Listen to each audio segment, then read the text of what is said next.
Good morning. Morning, folks. Happy Wednesday. Wednesday tournament. Wednesday today. We're looking at silver best of 7, where the silver team has been, well, anything but. It's been a struggle for the silver team lately. We only got 3 packs yesterday on this team, which is a disaster.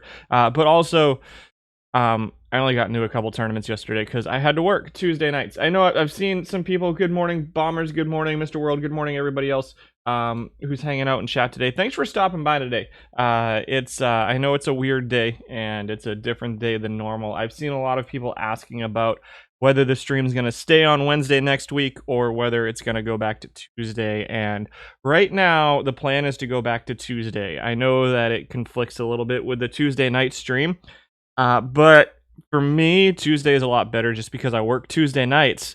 So it's easier for me to get everything put together Monday night into Tuesday than Tuesday into Wednesday. But I'll talk to Rich and I'll see if we want to make a change because I can do Wednesday too. Either way, it works. But thanks for hanging out with me today. What are we doing? Silver. I guess we'll open these 3 packs and then we'll get straight into the stats today. I made a couple changes. One change. I only made one change this week, I think. It's a super minor one. I'll talk about it when we get over there.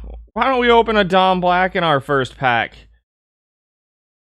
Where are you? Team mission number 1, Oakland. Solid gold card, 3,300 points. Fill the silver team out a little bit. Let's see. We'll go with Adolis Garcia. And the third pack. I don't have a lot of packs. I'm sad. I like opening packs, and I don't get to too many today. And an Andrew Vaughn to close out the packs. Those are my 3 packs from last night in the silver since I worked yesterday. And I'm just very sad about the way the silver team's performing right now. So let's get right into it. The only change I made this week, as far as I can remember, is that I took my team out of the stats. I filtered my team out, so we're not looking at my team at all. I was thinking about it over the weekend, and I was like, man, my team for some of these guys could be like a full 10% if they're only getting used in on my team and one other team or 2 other teams or whatever. So I was worried that my team being a part of the stats, my team is still a part of the plate appearances, but I was worried that my team being a part of the stats was affecting stuff. And looking into my team a little bit, I was noticing some guys who were pretty big outliers, one way or the other, either performing better or performing worse. So I pulled them out just because I want to try it out and see how it goes. And so we'll see how it goes. Omar Narvaez came in at number 10 among catchers this week. He is number 13 defensively, number 8 offensively with 880 plate appearances. I toyed with the idea of going to 1,000 plate appearances for the minimums.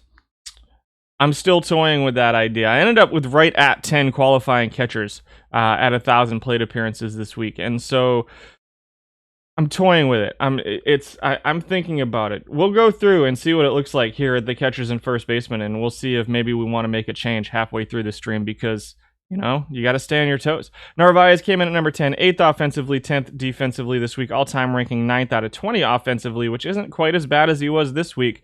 Some pretty big dips for him. Looks like I don't have the number for him. And so I don't have what he dropped from or what he moved up to.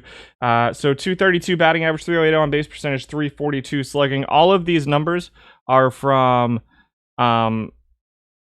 the live update on. So these are post live update.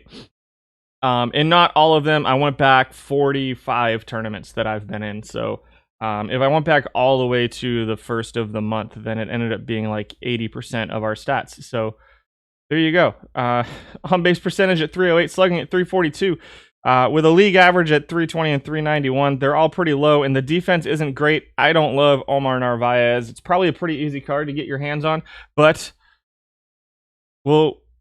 I just don't see it being terribly useful to you guys in this particular tournament format. Number 9 is James McCann, 8th defensively, another live card here.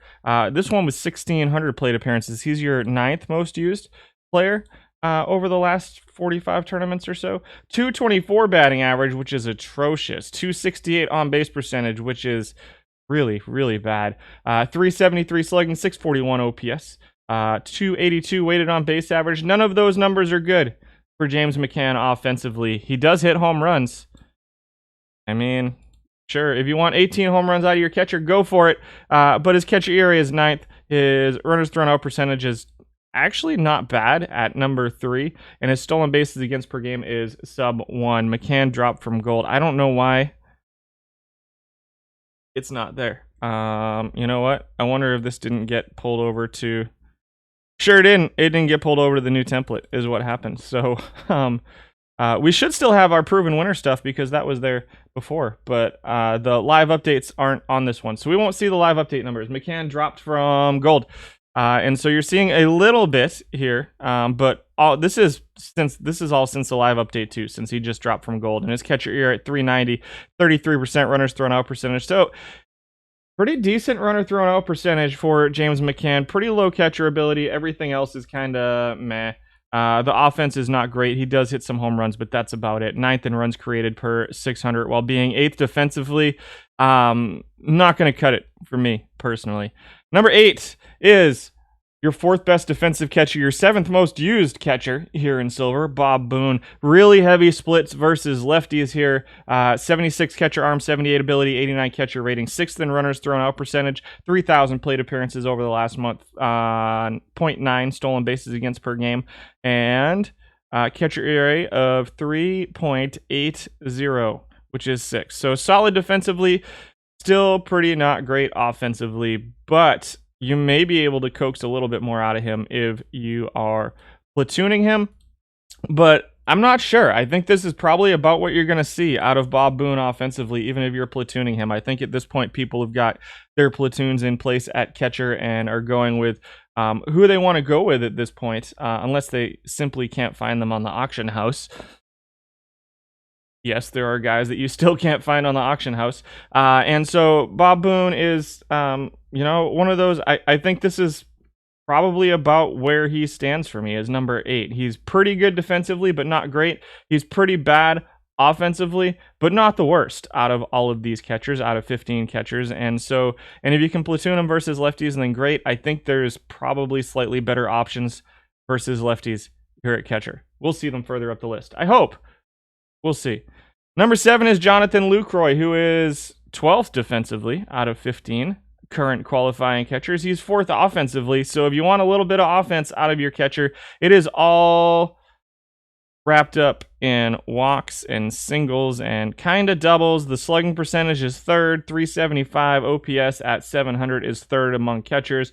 Weighted on base average at 313 is 3rd among catchers, but it's all singles and doubles. It's and he's not a great base runner. And while he has a good stolen base steal ability, his speed is pretty low. A 50% stolen base percentage leads him right to that 0 net steals per 600. I do not know how often he is stealing. That is something that is in my plans down the line, is to have the amount of times they try to steal. I'm probably going to sneeze very soon, so I apologize for that in advance. Walks, he's 5th.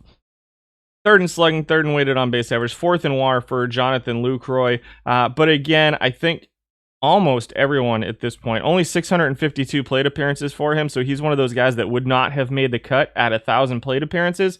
And I think at this point, people are really turned off by his lack of defensive ability for Jonathan Lucroy at number 7. You guys are quiet today.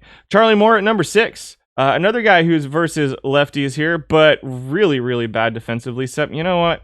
I changed my mind. I don't like it. We're just going to do it right now. Ready? Where's it at? Here we go. We're going filters greater than or equal to 1,000. Weird numbers. I don't like it. So now our new number 10, we'll go over them really quickly. 9 and 8. There's only 10 qualifying catchers now. There's on the fly, making changes on the fly. I did not like the guys at number 7 and 6. Perez comes in at number 10. Number 2, defensively, really bad. Offensively, about as bad as you can possibly get offensively for Roberto Perez. But if you're going all in on defense, why not grab 100 catcher ability, 110 catcher defense as your backup? So there you go, Roberto Perez at number 10. Number 9 is Austin Hedges. There's your number 1 defensive player. Number 9 offensively, slightly better defensively than Perez, slightly better offensively than Perez. I think it's a little bit of a toss-up offensively. They both are bad. Offensively, Hedges coming in at number 9 in WAR. He is number 3 in catcher ERA, number 1 in runner thrown out percentage. I'm not surprised about that. The 100 catcher ability, 117 catcher ability, and 90 catcher arm are going to lead to him being pretty good. Again, if you're all in on defense at catcher, these are probably your guys. They're your number 1 and number 2, and I think they're pretty clear-cut defensively above everybody else. If you're looking for any offense out of your catcher, though, I mean, you're going to want somebody else. Yadi comes in at number 8. He's your 7th best defensive catcher, 8th best offensive catcher. Splits slightly versus lefties, not huge. 12 points of power, 13 points of eye are the big ones here. Does split a little bit in avoid Ks to righties, 6 points of gap, and then 3 points of contact towards lefties for Yadi. I think he's a tier below everybody else. He's definitely that second, maybe even the third tier defensively for Yadi. And again, the bat just doesn't quite make up for the defense. I think if you're going for defense, he's a little bit of a hedge, right? I don't think that he's good enough at anything to say this is why he needs to be in the lineup.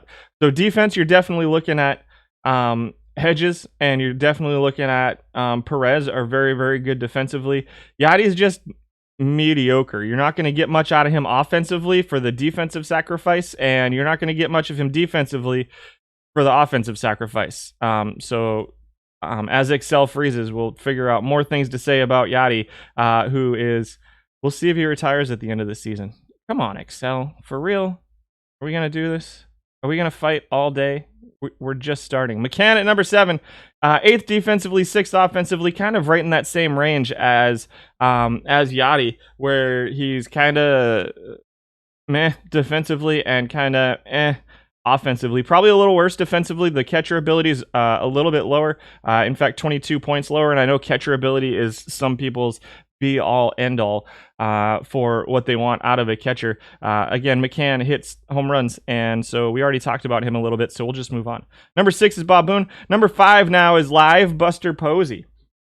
Interesting. 6th defensively for Buster Posey, 4th offensively. So 83 catcher ability, 69 catcher arm, 87 catcher rating for Buster Posey. Plays a little bit of first base, so take his catcher ERA and stolen bases against per game with a grain of salt just because of the way defense works down here. Average of 263, on base percentage of 323, and 1,895 plate appearances, which is slightly up from his all-time numbers of 251, 314, up to 323. The OPS up to 677, which is 3rd among catchers, and a 304 weighted on base average, which is also 3rd among catchers. Not a lot of offense here at catcher in silver. I think we've come to be used to that at this point. And so Posey is, Yadi. He is McCann, just slightly better. Kind of across the board. He's not terrible. Probably a pretty easy card to get at this point too. And so I think if you're going to go with one of these kind of hedging bets for I want a little bit of offense, a little bit of defense, and I have to have a live card because they're super cheap, I think Posey is the best option right now out of the 3 of them, just because he gives you a little bit. But I can definitely see an argument for Yadi in there. I just don't see the James McCann love. Mostly, it's probably just because he dropped down from gold. Quincy Troop comes in at number 4, grading out 2nd offensively, but again, you're losing a bit defensively here. He's 5th in average, but 1st in on-base percentage, 3rd in slugging, 2nd in OPS, and 2nd in weighted on-base average, putting him at number 3 in WAR. Home runs is about 7. Not any reason to put him into the lineup for home runs, although he has a little bit of power. He'll hit one every now and then by accident. He's an okay base runner, but doesn't steal all that often. Doesn't strike out much. He's 4th among catchers in strikeouts and 1st in walks among catchers. 69.65 runs created per 600. He is 8th in catcher ERA, but again, I think there's probably a couple of guys that are up above him just because they play other positions as well. Runners thrown out percentage, he's 7th, so I'd probably put him closer to 7th, maybe 6th in catcher ERA. Runners thrown out percentage, however, he's 7th, so he's a middle of the pack defensive catcher for sure. Maybe even bottom middle of the pack. He's 9th out of 10 recent guys, but I think people are staying away from really, really bad defensive catchers, and so even a 9th in this list isn't awful. It's not like bronze where we had 63 qualifiers, and so like a 63rd out of 63 is really bad. I don't think a 9 out of 10 defensively at catcher right now is awful, but again, if you want defense at catcher, there are better options. Splits versus lefties slightly, but not too much. He can play every day if you can live with this defense. Whether you can or not is up to you. Number 3 is proven winner, our first proven winner of the day, Buddy Rosar. 84 catcher arm, 86 catcher ability, 101 catcher rating. He ranks 3rd defensively, right behind Austin Barnes and Roberto Perez. Comparable defensively to them, obviously a step below them. They're both much better with their catcher ability. And so Rosar is definitely a step below them. Rosar also has very, very, very heavy splits versus lefties. You're talking 8 points of contact. You're talking 11 points of gap, 11 points of power, 14 points of eye, and 21 points of avoid K. I like Buddy Rosar, but he is a platoon. He's going to have to play against lefties and nobody else. If you're playing him versus righties, he's going to be really, really, really, really, really, really bad against right-handed pitching. However, over the time frame, and I've been using Rosar. He's been my go-to versus lefties as a catcher. Why can't he be a lefty? I don't know. I don't know. I've been using him, though, and so some of the plate appearances are mine, probably quite a few of them, but I like him. He's been working out okay for my team. Slugging at 339 is 7th among catchers, 5th in OPS, 5th in weighted on base average. So again, you see the Hedges and the Perez, who are like 10th, 9th in all of these categories, and he at least gives you some offense while playing pretty good defense as well. I think Rosar is a decent option as a mix of defense and offense if you can platoon him versus lefties. Number 2 is John Roseboro, who could, be your catcher versus righties. He's number 1 offensively, number 10 defensively, so pretty bad defensively. I think that his defensive ratings are even worse than Troop, and I would actually say this is a true not very good defensively. I've been running him out there as my catcher versus right-handed pitching. I think I'm probably going to move on from him very soon. He does hit. He does hit very well. 275 average, 326 on-base percentage, 399 slugging, 726 OPS, 321 weighted on-base average, and a 356 WAR. So even with really bad defense at catcher, he's dropping your number 1 WAR. He's that good offensively. Easily the best offensive catcher here in Silver. However, defensively, he for sure leaves something to be desired, and he's only 1 of 9 hitters. So, is his offense enough to say, I'm going to go... It's way too early for you to be jumping on my back, Cat. That is exactly what I'm going to say about John Roseboro. It's too early for this. It's too early. 71 catcher ability, but again, mashes versus righties. I've been running a Roseboro, Buddy Rosar platoon. We'll see. I don't know if I'm going to stick with that or move on to something else. We'll think about it. Number 1 is Bruce Petway. Bruce Petway is 5th defensively, 3rd offensively, provides pretty good defense. The catcher ability is a little bit low. Ignore his catcher ERA, ignore his stolen bases against per game. He is decent defensively. The catcher ability is a little bit low. The catcher arm, the catcher rating are okay. I think he's actually got the lowest catcher rating on this list. Do I publish this somewhere? I don't publish the list anywhere. I do publish the top 10 on my Discord though. And so that's You can see the top 10. I don't publish all the stats or anything anywhere at the moment. Can play versus lefties and versus righties, a little bit better versus righties, but not huge splits like some of the other guys we see. The only guy at catcher with any speed here in silver, and so he's solid. He's expensive, but he's solid as an everyday catcher. He can back up first base. He can back up right field.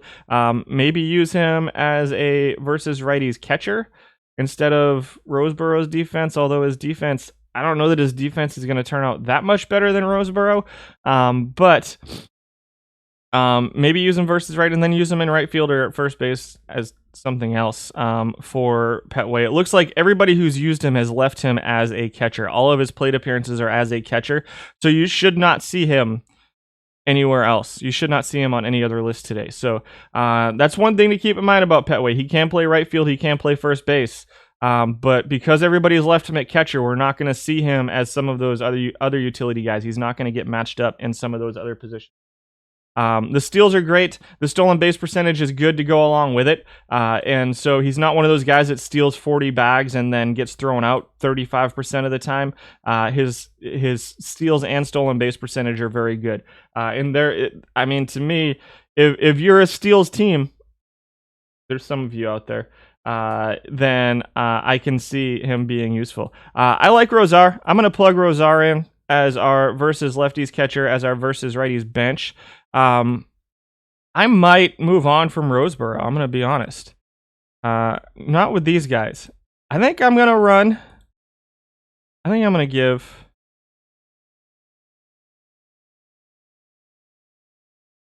I don't know, guys. That's tough. I think I'm gonna keep Roseboro for now. We're just gonna keep Roseboro for now. It's tough. I kind of want to plug Petway in there against righties. Kind of want to plug Petway in there. Any Wathen data? Let me see what I got.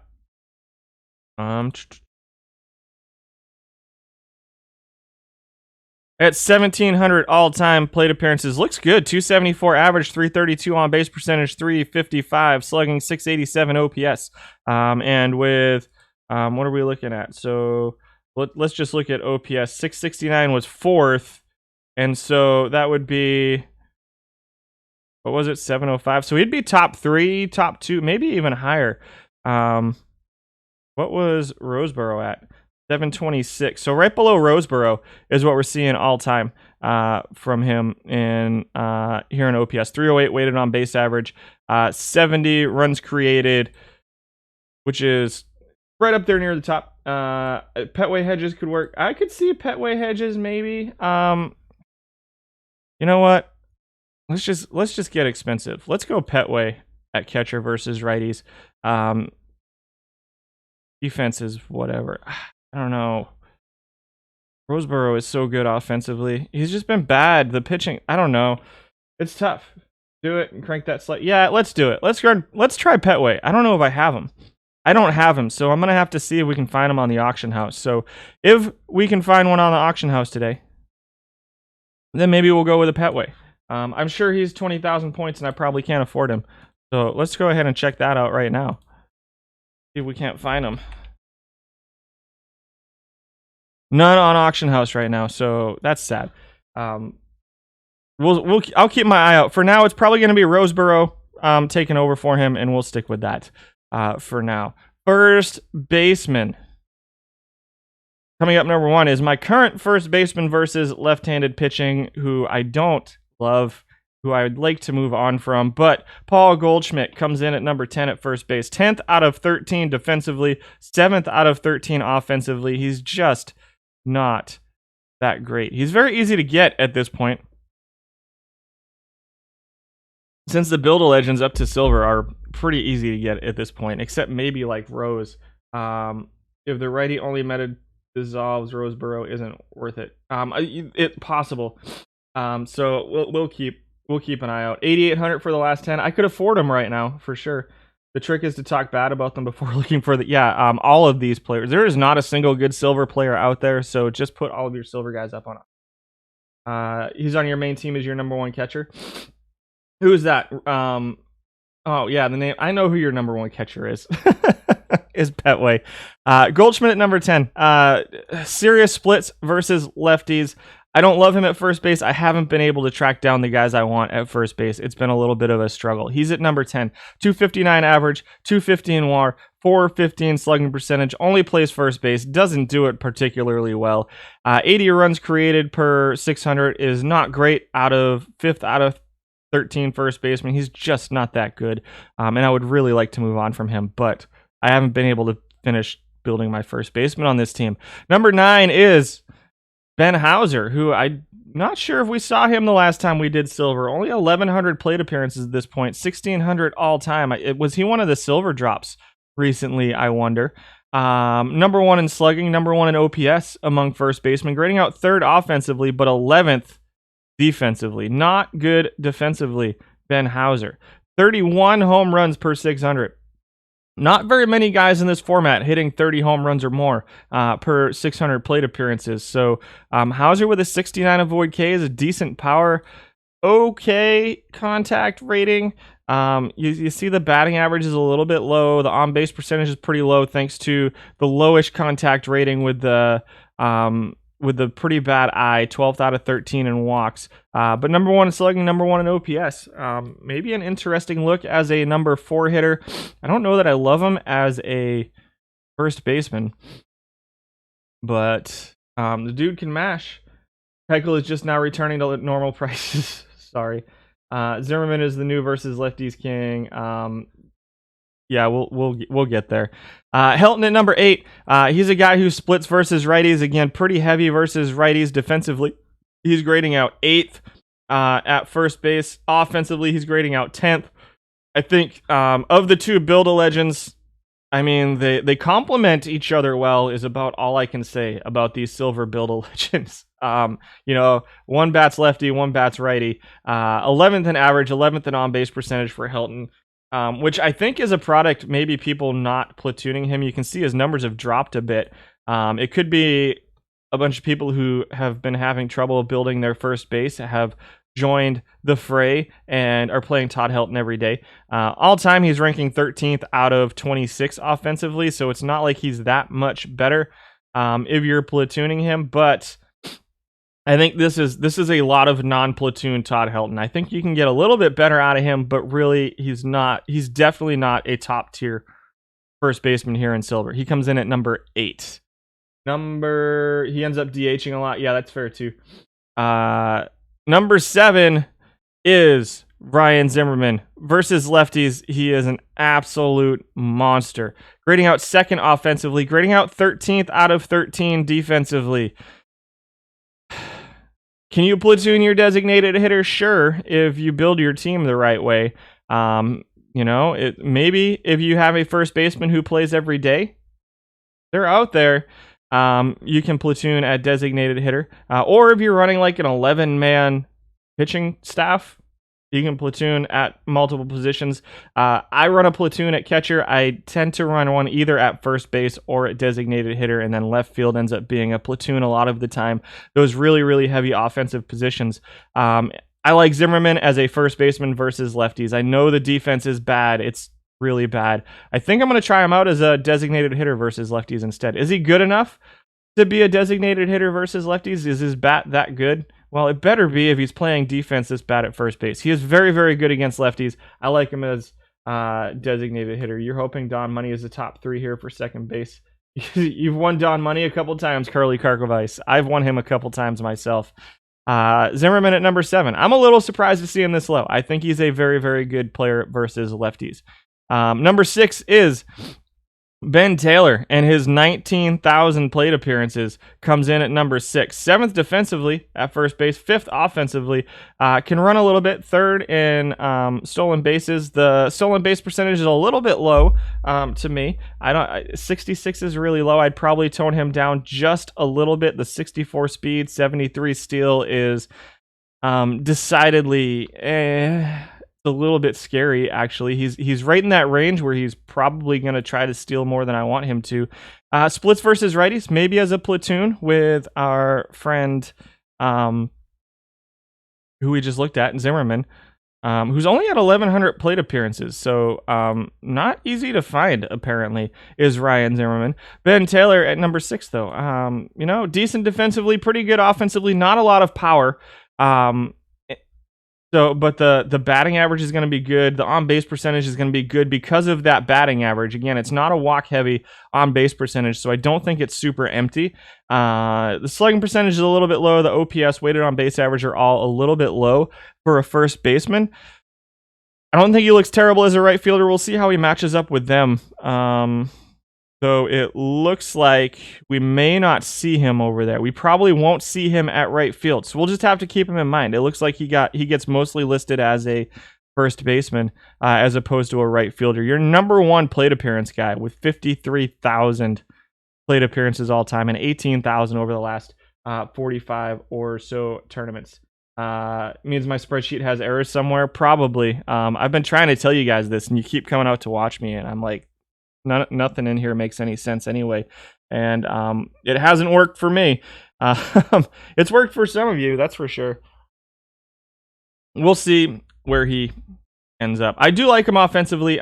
He is definitely losing some points defensively, so probably need to platoon him. I don't think he's unplayable versus lefties. And you can see the numbers look good. It's just he's losing a lot in that OPS. He's not rated too high in WAR.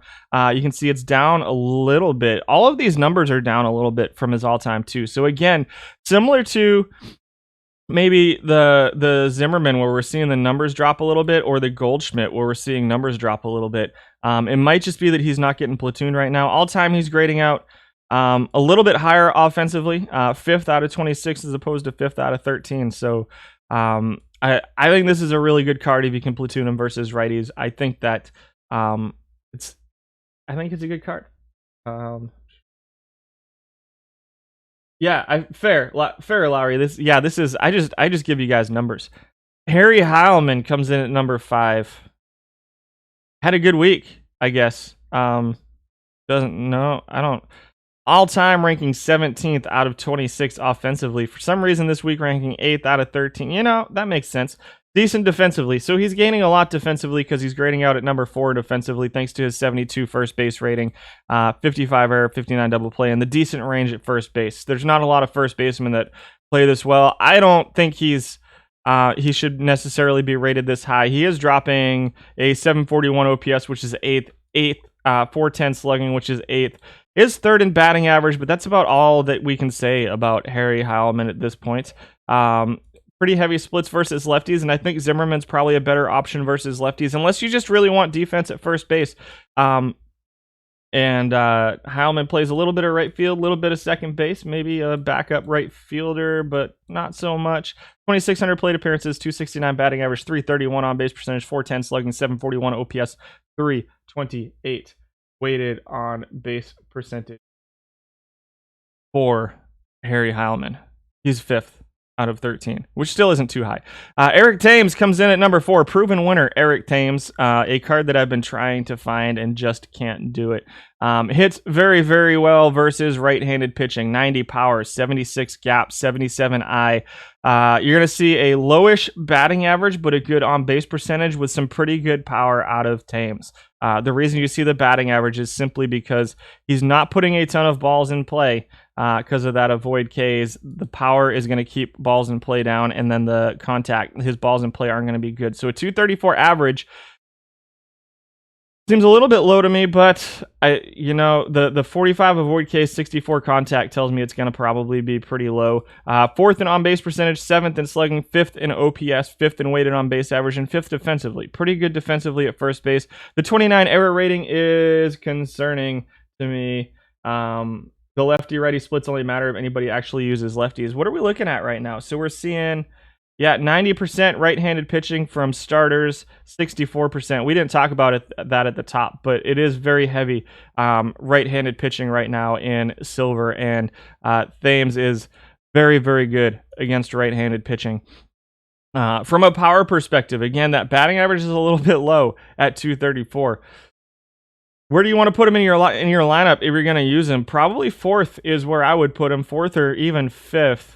I don't know that I'd use him as my number 3 hitter. I feel like that on base percentage is just I don't know. I feel like that batting average is a little. Sorry, the batting average is a little bit low to be my number 3 hitter from Eric Thames. But it's up to you how you build your team. So he's always low batting average when you used him. You only hit him against lefties. Yeah, that's probably why he was a low batting average when you used him then.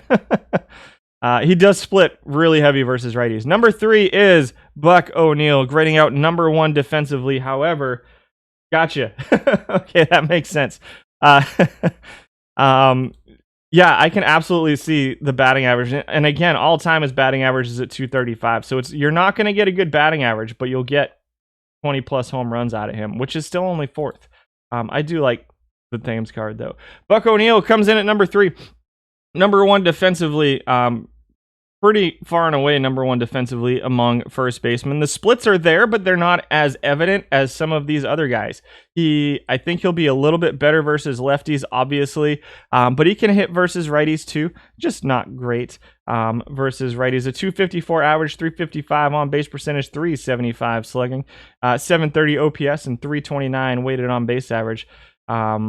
For Buck O'Neil, and that explains why Zimmerman is not getting any plate appearances either. Those 90% right-handed, 9 home runs per 600 and 2.34 steals. So not a ton of base running here. He's getting a lot of his value out of being a defensive first baseman, and I think he's a usable card. I think that you can probably get a little bit more offense out of some of these other cards, but he's a good combination of offense and defense. Is Buck O'Neil. Number 2 is Dave Revering, who hits versus righties, is currently sporting a 265 batting average, a 320 on base percentage, and a 451 slugging percentage to go along with a 339 weighted on base average. And number 3 defensively, solid offense, solid defense out of Revering, mashes versus right-handed pitching, which is all we're seeing in Silver right now. Which is very useful. Number 2 in home runs per 600. I finally tracked one down a couple weeks ago, and I have been happy with my Dave Revering. A 265 batting average, 451 slugging is pretty solid. Don't steal with him. Set him to not steal, please. 0% stolen base percentage. It looks like he's tried to steal like once and got caught. Maybe twice and got caught. He's been caught every time he tried to steal a base, guys. Every single time. Tell him not to run. Strikeouts, middle of the pack, walks. He doesn't walk too much. It's all in this contact, gap, power, eye versus righties.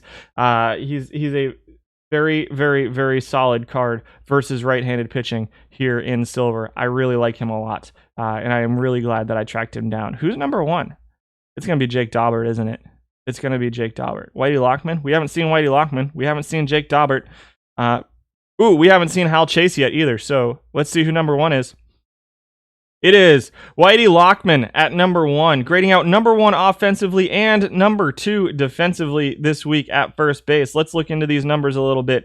81 contact, 67 power, 73 avoid Ks with a 60 eye and a 43 gap versus right-handed pitching. This is a guy who's going to be on base a lot. He'll hit some home runs for you too against right-handed pitching, and is pretty darn good defensively with a 73 range. The 38 error is a little bit concerning to me, although Revering's is at 20. And the 77 first base rating is pretty good as well. What did I have Revering at defensively? For real? I need to adjust that. I think the error rating super is not contributing enough to that. Anyhow, back to Whitey Lockman. 287 batting average, 10 points above his all-time. 356 on-base percentage, 422 slugging, 778 OPS. Number 1 in weighted on-base average at 347. Mid-teens in home runs. 50% caught stealing percentage. I would probably just set him not to try to steal bases at all. And probably be pretty safe on the base paths as well. This is a guy who can bat number 2 for you. He's a guy who can bat 5th for you. Maybe even 4th or 3rd, depending on how your lineup shakes out. I do like this card versus righties. Oh, I forgot. I haven't even downloaded Out of the Park Go to play around with it yet. Name is Revering. Accent is on the first syllable. Oh, okay, cool. I will try to keep that in mind. I might not remember that one. Revering. Like reverend. Sort of, I guess. We'll go with that. And so, yeah, Yeah, lots of right-handed pitching. Lockman's very useful. Let's check backwards. We'll see who 11, 12, and 13 were. 11 was Nick Johnson, snapshot. Like he can hit versus righties. 12 was Jake Daubert, who's going to have a pretty good batting average versus righties, but still grading out just 11th offensively. Even being number 2 in steals, Daubert's numbers just for some reason don't look great. 11th in slugging, 11th in OPS, 11th in weighted on base average. Not great in WAR, isn't very good defensively. So there he is at number 12. Number 13 is Hal Chase. 9th defensively, 12th offensively. It might be time for me to move on from Hal Chase. I'm a little surprised to see his offensive value be this low, considering his ability to steal bases and how heavy stolen bases weighs into that. So that's telling me that Hal Chase should not be my designated hitter anymore. I don't think. Low I, low avoid Ks. Okay, not great contact. Okay, not great power. Okay, not great gap is kind of beating Hal Chase up. I think I need to move on from Hal Chase, guys. And so, what do we think? I think we're going to go with... I think we're going to keep Zimmerman versus lefties. Just to have him there. And I think what I'm going to do is go... Right now I'm running Revering. Sorry. See, nailed it. First try. You just got him for your main team. Hal Chase finally broke 1,000 stolen bases in a season last week. Nice. Chase is interesting to me. I'm going to go... I think I'm going to add Lockman as my first baseman versus righties and see what we can get out of him. And then I'm going to put Revering as my DH versus righties for now. And for now, I'm going to plug him in as my bench 5 versus lefties, but he might end up being our designated hitter versus lefties too. One of the things that I do like about Hal Chase, one of the things that I liked about Hal Chase, but I definitely think I'm moving on from him, is that he has very little in the way of splits. He's only got 1 point of split in contact versus lefties, 2 points of gap, 2 points of power, 1 point of I, and his avoid Ks is nothing. So I felt like you could use him as a designated hitter and play him every day. That's obviously not working out for the majority of people who are using him. And so I think we're going to move on from him, and we'll see what happens here with Revering. So let's see. Number second basemans. Not a sentence. Bert Niehoff comes in at number 10, which makes me sad because he's my second baseman right now. We had 16 qualifiers this week, 26 qualifiers all time at second base. Niehoff hits better versus lefties than versus righties, but it's not by much. But a 57 avoid K with a 51 contact is going to keep his batting average way down. His on-base percentage is going to be way down because of the I. The gap power is great. The power is whatever at second base. He's going to give you mid-teens home runs and steal some bases for you, so he does have use. He's 7th defensively at second base, which is top half, but I think he's slightly down. He is my current second baseman, but he is not the second baseman that I want. He is just kind of the second baseman that I'm stuck with right now. And so nothing better than putting up 25 runs in Game 7 after going down 4. Yikes. I haven't had any luck in perfect draft. Let's not talk about it. Niehoff comes in at number 10 at second base. Number 9 is Pete Rose. 49 second base rating. 16th out of 16 defensively at second base. Only 4,900 of his 37,000 plate appearances are as a second baseman. I think that we can probably say that while Pete Rose will be a very good offensive candidate at second base, I think we can safely say that we would much prefer using him at a different position. Yeah? Am I wrong there? I'm not going to use him at second base. He's bad defensively. We'll talk about him more when we get to left field. Number 8 is Pete Kilduff, who is our number 2 defensive second baseman. 75 rated, 1920 snapshot. Always funny to me to have a 1920s infielder rated at number 2 defensively. He must have been really good for his time. Splits a little bit versus lefties. Probably not going to be very good offensively. In fact, so bad that he's grading out 16th offensively. I'm really curious to see what the rest of this list looks like, because I thought Kilduff and Niehoff were solid options. I've changed my mind. I don't like either of them. Kilduff's going to get he's just not a good offensive player. 15th in average. The on-base percentage is whatever because it's totally empty because he doesn't run well enough for it to be any good because it's all from walks. 16th in slugging, 16th in OPS, 16th in weighted on-base average, and is not the clear-cut number one defensive second baseman out there either. Last in stolen base percentage, negative steals if you're going to use him, set him to not steal. He is good defensively, but really bad offensively. Number 7 is live DJ LeMahieu in 6,500 plate appearances over the last month. I think he dropped from gold, maybe even dropped from diamond. What did he drop from? I can't remember, but he was a pretty highly rated card coming into the season. He's grading out 8th defensively, 9th offensively, so kind of a mixed bag for LeMahieu. 268 average, 322 on base percentage, just middle of the pack in basically every category here. 370 slugging, 692 OPS, 309 weighted on base average. 7th in home runs, 8th in net stolen bases, 5th in stolen base percentage, 10th and 12th in strikeouts and walks. Not really any splits, so you could potentially play him every day. Probably pretty cheap at this point, too. Huge drops from LeMahieu. He did drop from Diamond. That's what I thought. At number 7, you have him manning the counter at OTP. He'll be number 1 in iron a month from now. Nice. That'll be pretty cool. We need more iron second baseman. Does play a little bit of first base, a little bit of second base, a little bit of third base. But again, if you're middle of the pack offensively among second basemen and you're not very good defensively as a second baseman, I guess he's easy to get because 6,300 plate appearances is more than I would have expected to see out of this card. DJ LeMahieu. Number 6 is Bingo Damas. Only 1,300 plate appearances for Bingo Damas.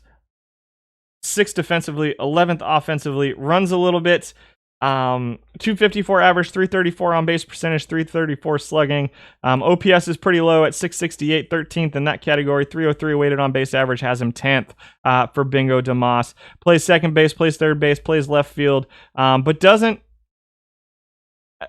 I mean, of the Negro League cards, this one's the one that's most concerning to me, I think. The contact is just too low versus righties. The batting average is, even with that high avoid Ks, the batting average just isn't going to get very high.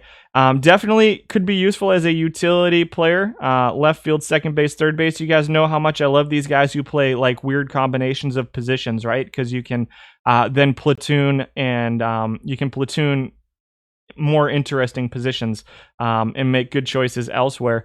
Does run, but the stolen base percentage is low at 63.48. I think there's probably people out there running him like that have him set all the way up, and he's just not quite to the point of being an elite base stealer, I don't think, for Bingo Damas. And I mean, the on-base percentage is good combined with the ability to run, I guess, but he comes in at number 6 among second basemen. Number 5 is Newt Allen, who's pretty bad offensively, grading out number 1 defensively with a 92 error rating, 74 range, 74 arm, good turn double play, and an 88 second base rating. So it's between him and who was our number 2? Kilduff, 88 range, 79 turn double play, 59 error. So the error is setting Allen apart just a little bit. The range is actually a little bit lower than Kilduff at second base, but the error rating and the second base rating are slightly higher. Splits versus righties, 65 avoid K, 68 I, 63 contact. Mediocre hitter at best. Again, does run, but again, 58% stolen base percentage. People see the blue on speed and steal and they're like, all the way up. And it's just not quite there. That speed's just a little bit low, and the stolen base ability is a little bit low to me to be a really all the time successful base stealer. And so that's why you're seeing these like 60% stolen base percentages with 7 net steals per 600, which is okay, but that's a lot of running into outs for Newt Allen. I don't love it at second base. I don't necessarily love it. I don't hate it, but I don't love it. Number 4 is live Adam Frazier. drops in at number 4, grading out 4th offensively. What is going on here? 3rd in WAR, plays second base, left field, center field, right field. Are a lot of Rosar, Perez, and Hedges plays at catcher, suppressing stolen base percentage potentially. But if you look at a little bit deeper, he ranks 13th. So it's not like he's at 58%, but like 3rd among second basemen. He's legitimately bad. 13th out of 16 at second base is bad for Newt Allen. And so Frazier at 72. Let's look into this a little bit. 271 average, 324 on base percentage. 5th in slugging, 5th in OPS, 4th in weighted on base average for Adam Frazier, 3rd in WAR. Grading out 4th offensively, but 9th defensively. Interesting looking card as a utility player. Again, he's one of these guys that has that rating where I could use him as a backup second baseman and then use him anywhere in the outfield, right? So you guys saw my gold team last week where I was struggling to figure out the whole utility stuff in the outfield with, I was running a Pete Hill, Otis Nixon combination in center field. And so he, what was going on with my gold team was on the days that Hill played, Nixon was able to play left field and center field, but I didn't have a right fielder. I didn't have a backup right fielder because on the days that Nixon played, Pete Hill could back up whatever position I needed him to. And a guy like Frazier is a guy who alleviates something like that, even though he's not great in right field. He's 88 steal with a 52 rating. Sliders are magic. Who are we talking about right now? Hold on, this card's pretty nuts. Me and Lord, are we talking about Frazier right now? I think Frazier can hit against right-handed pitching. I think this is an okay card versus right-handed pitching. A little bit of a bunt hit, but the speed's pretty low. You can see 88% yeah, slider. Oh, that's what we're talking about. 88 stolen base percentage with a 52 rating. Yeah, he's probably set pretty low. You can see he's only 3.6 stolen bases per 600. So you're looking at, I would say, 6 total steals at this point, with like 6 out of 7. So he's 6 out of 7 on stolen base attempts right now. And so you just set him to be super low and pick and choose his points. And he's going to be good. I don't think, one thing I'm learning about sliders is that I don't think you need to set your really good base stealers. I don't think you need to set your stolen base sliders super high to get good numbers out of them. I think setting it in the middle is okay. And then your base stealers like a Frazier, if you set it like 1 tick below never, he'll make really, like, he'll at least hopefully make smart base stealing decisions for you. Will a guy like Adam Frazier. So I think he can hit versus righties. I think the defense is a little bit concerning to me, but nothing here screams to me that he's going to be awful defensively at second base. The arm of 58 is a decent enough second base arm. The error and the range are a decent combination with a 77 second base rating. I'm a little surprised to see. I might have to look into my defensive values this weekend because he doesn't look terrible to me. Of course, at this point, too, everybody's got, like, nobody's playing really bad Pete Rose defensive second baseman either. So that's why you're seeing, like, we had 16 qualifiers and he's top half of those qualifiers and everybody's using pretty good defense at this point too, I think. So I think even being 9th, he's definitely a tier below, like the Kilduff and those really high defensive second basemen, but I don't think he's unusable at second base. I think he could be your second baseman versus righties. 8 for 9. Yeah, you're right. Bad math. That's why I let Excel do my math for me. And sliders, how intense is 1 tick, do you think? You think it's 10 settings per slider? Yeah, I don't know. I haven't looked too much into that. Gold glove in real life in the past for Frazier. Yeah, I think, I don't think he's unusable as a second baseman here in silver. Now that we're looking at him, he comes in at number 4. Excel froze. Give me a second. I'll drink coffee while it's coming back. There we go. It's back. Number 3 is Saul White. I love this card. I finally got my hands on this card. I paid way too much for it, I think, but I like this card a lot. He's grading out 10th offensively among second basemen, but 3rd defensively. So he's right up there defensively with those other 2 guys, right? Doesn't really have any splits. I like him as a utility guy. Second base, third base, shortstop, right field. Again, he's a guy that you can kind of mix and match and make puzzle pieces work to get the most out of your team. The defense in right field isn't awful. At 3,800 plate appearances, almost all of them are listed as a second baseman, so we're not going to see him anywhere else. We're not going to see him on any other list today. No splits to speak of. Good base running. See a 68 speed with a 95 steal. You said I'm right. You're seeing 65, so top third in stolen base percentage and number 2 in steals. So even with a 68 speed, with that 95 steal, you're getting pretty decent stolen base percentage out of him, with a lot of steals as well, right? So when you're setting your steal sliders, pay a lot of attention to this steal number. Because like we see Newt Allen, who's at 58 with an 80, even though he's got 76 speed. With Saul White, he's a 95 with a 68. You're getting way more out of him. You're getting so much more. Yeah, you don't have to platoon him. You can start him every day at second base. I really think that he could start at second base. I really do like him as a utility guy, though. I think he's a fun utility guy, who can play every single day. I agree. What's the question from Frank Bam? Is that the ticks? Was that the ticks question? Yeah, that is a really good question that I haven't dove into yet. I don't do a ton of like real deep dive analysis. That I leave that to the smart people. I just bring stats out, and most of my stuff at this point is more anecdotal than anything else. I like stats. Number 2 is Walter Kennedy. Believe he's starting as my second baseman right now. Let me pull my team up real quick just to check. I think I have Kennedy starting at second base for me right now. I really like this card too. Grading out 4th defensively, grading out 8th offensively among second basemen. Can run a little bit. The stolen base percentage, again, set him properly, and you can get decent base running out of him. He's got a 72 base running as well. Can sack bunt. I don't care about that. Grades out 4th defensively at second base. So again, kind of a tick below those other guys, but overall, I don't think he looks that bad defensively as a second baseman. I think he's definitely here in the top tier of second baseman.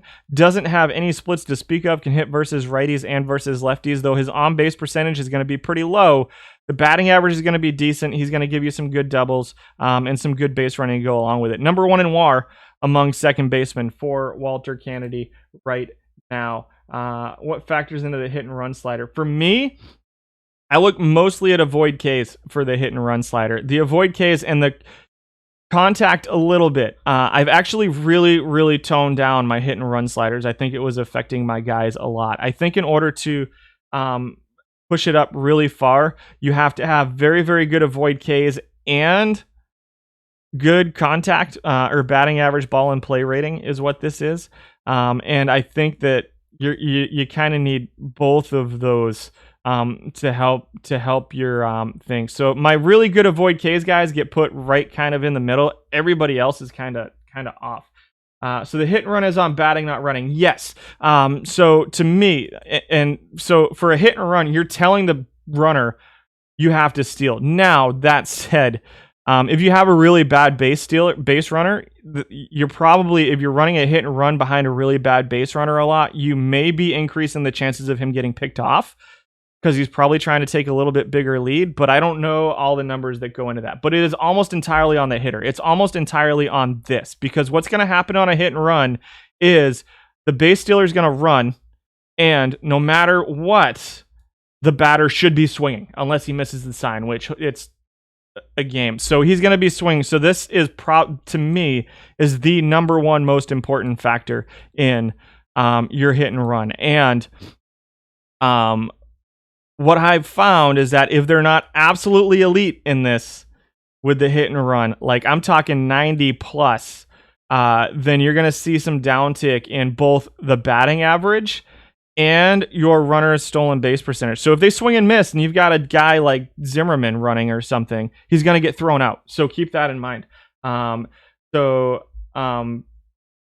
Better base runner than stealing. Yes, and you want high base runners. And so that's when you're putting your lineup together. Keep that in mind, because if you're running like a Kennedy and you run a high hit and run on a guy like Kennedy, and he happens to swing and miss, and it was Ryan Zimmerman running, well, you just got Kennedy a strike, and you got Ryan Zimmerman thrown out at second base. So just keep that in mind when you're building your lineup. So hit and run has a lot to do with avoid Ks, but keep it in mind when you're doing your lineup building too, I think, as well.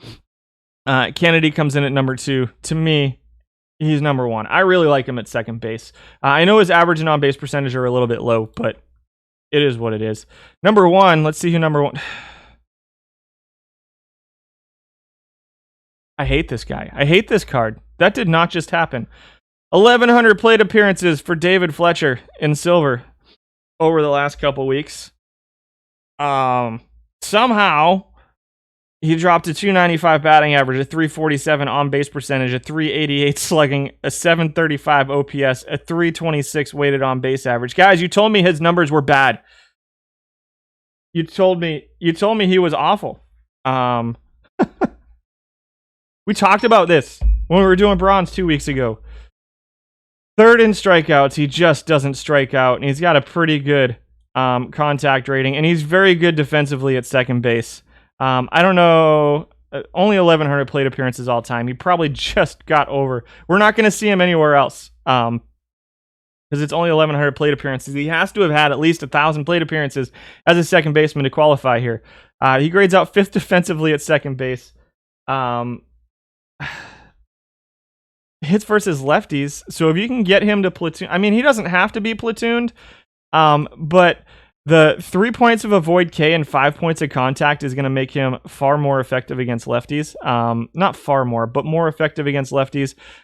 Maybe platoon him at second base and then use him as a utility guy on the days off.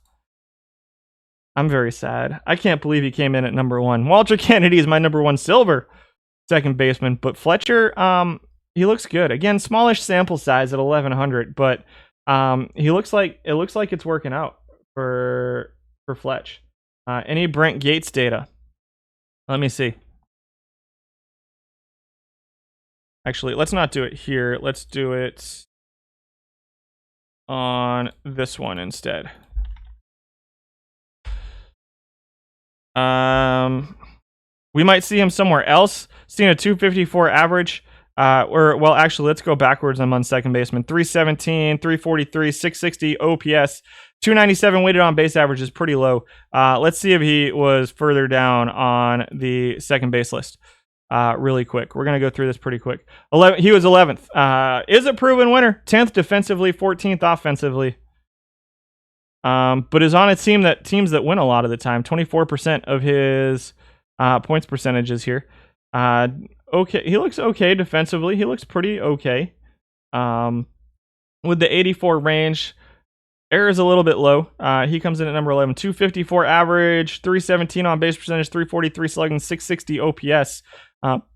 Right in line with his all-time numbers. They didn't change too much this week. So if that's what you want out of your second baseman. 12th is Sandberg, who is 5th offensively but 12th defensively with the lowest range. The arm doesn't matter much at second base. I actually reduce it. The turn double play a little bit low for Sandberg at second base. The error rating is good, not great, with a 62 second base rating is good, not great. So loses a little bit of value defensively, but grading out 5th offensively. Decent looking offensive card. 275 average, 328 on base percentage, 387 slugging for Sandberg. I would argue he splits a little bit versus lefties. A little bit more power versus right-handed pitching, but I would argue that he's going to be much better offensively against lefties because I don't think the 9 points of power is going to change too much, but I really think the 8 points of contact plus 14 points of avoid K will affect his batting average quite a bit for Sandberg. 13 was Jeff McNeil, 14 was Harold Reynolds, and 15 was Louis Rise. 3,200 plate appearances this time. Still 8th most used second baseman in the format. And number 16 is Alex Cintrone, who comes in 16th but is a proven winner. I might have to make some adjustments. Cintrone's interesting as a utility player to me and as a kind of bench hitter. Only plays versus lefties. He's not very good versus righties. And with the format being the way it is, I think it's harder to justify using him as a utility player right now. But, I mean, he's on some decent teams out there. Arias is bronze and so is Fletcher. Yeah, Arias and Fletcher are both bronze. And so that's where they fell.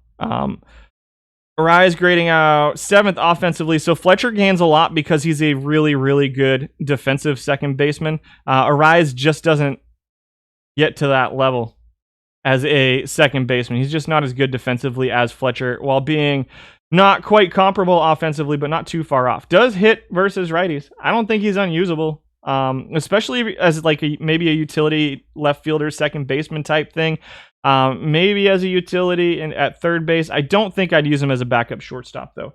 For that one, I love this Alex Cintrone card. I'm a little surprised to see it performing this poorly, but honestly, the fact that it's like 90 and 60% right-handed pitching and he's still 6th offensively. Can you imagine what this card would put up if it ever trended towards left-handed pitching? Can you imagine the offensive numbers this card would hit if we could somehow get people to use left-handed pitchers in silver?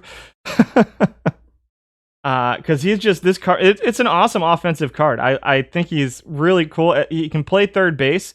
I think if you could play him as like a utility third baseman, platoon him at third base and then use him as like a utility second baseman shortstop. It's just a fun card. And I really think that you're probably going to see him higher on the third base list than you're seeing him on the second base list right now. To be totally honest, just because he's going to grade out a little bit better offensively. 55% stolen bases puts a ceiling on him. Well, I wouldn't steal with him all that often. Let's go to third base. We'll see where he shows up. We only had 9 third basemen qualify. Oh my gosh. NA. 9 qualifying third basemen with 1,000 or more plate appearances. Yoan Moncada comes in at number 9. He's 9th offensively, 6th defensively out of 9.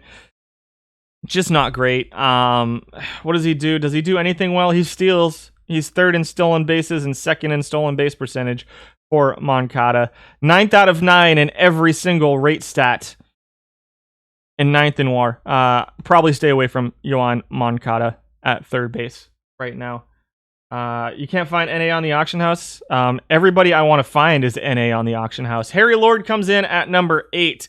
He is your worst defensive third baseman, to the point that I would probably not play him defensively at third base. And there's not a lot of cards in this set that I would say that about.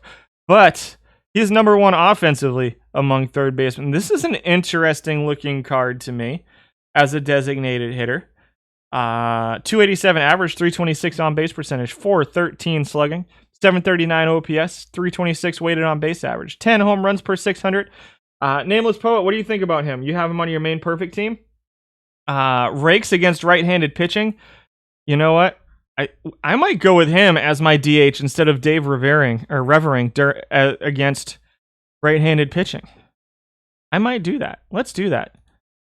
We're going to move him. We're going to try Harry Lord out. I like the looks of this card. This card could be fun. Solid looking number 2 hitter to me. He's not going to walk a ton, so the on-base percentage, his on-base percentage being a 326 with a 36 eye against righties and a 28 eye, that is a ridiculous on-base percentage combined with batting average for Harry Lord. We're going to try this guy out as a designated hitter. Range of 4. Yeah, he runs the other way when ground balls get hit to him.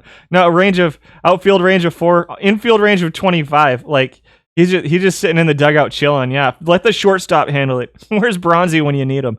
Harry Lord at number 8 at third base. Jeff McNeil at number 7. I mean, I'm going to be honest, this McNeil card looks like it can hit against right-handed pitching. And 21 third base rating is not great. We'll see what he looks like in right field. I don't think I like him too much as a right fielder, or as a third baseman, sorry, I should say. I think that I like Lord a little bit better, but this McNeil card looks like it can hit against right-handed pitching right now, guys. 78 avoid case, 79 contact, 81 gap for McNeil. 60 power, 51i. We'll see where he comes in at right field. He might play up just a little bit there. The problem is I think there's probably some cards in right field that are a little bit better offensively than McNeil. But among third basemen, he's grading out third. Decent stolen base percentage at 70%. So again, those sliders, if you set them right, you can get decent positive value out of guys that don't have necessarily great speed. And you can get positive steal value out of guys who don't necessarily have an elite steal percentage either. I know it's only 2.5, but who knows if that one run's going to make a difference. 278 average, 330 on base percentage, 419 slugging, 749 OPS, 331 weighted on base average is second among third basemen. The WAR is playing down just a little bit to fifth. Again, because he's not great defensively at third base, 8th out of 9. Only Harry Lord is worse, and we saw what he looked like defensively. We can just skip ahead. Who's number one? No, so I'm gonna be honest with you, Poet. Moriarty didn't qualify. He doesn't have enough plate appearances to qualify. We'll look into him though. Number 6 is Freddie Sanchez. Comes in at number 6 at third base, grading out 7th defensively, 6th offensively. Plays a little bit of second base, a little bit of shortstop. This was the guy that I kind of wanted. I still kind of want this card, and he still looks pretty good against right-handed pitching. Loses a little bit of his value because he's not great defensively, but will hit really good against right-handed pitching. Number 1 in average, number 1 in on-base percentage.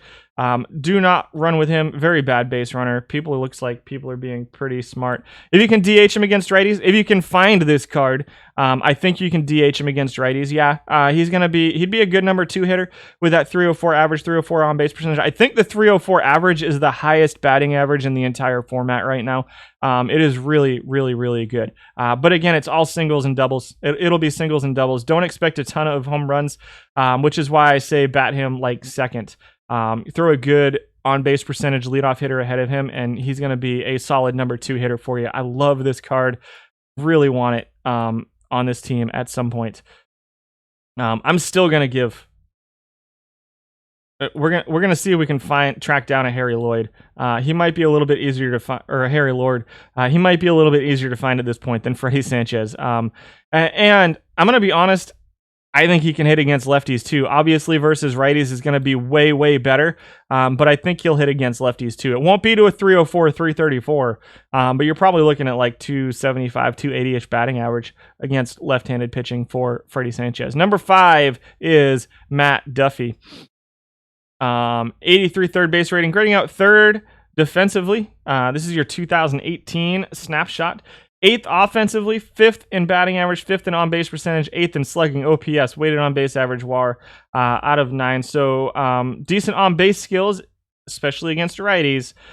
Good range, good arm, good third base. Good defensively, not great. Yes, we know who number 1 defensively is probably going to be. But I don't hate this card. I think this card's usable in the format against right-handed pitching and is comparable to, if not obviously not better than the number 1 and number 2 defensive players. But I think this card is definitely usable against right-handed pitching in this format if you can't get some of the other cards.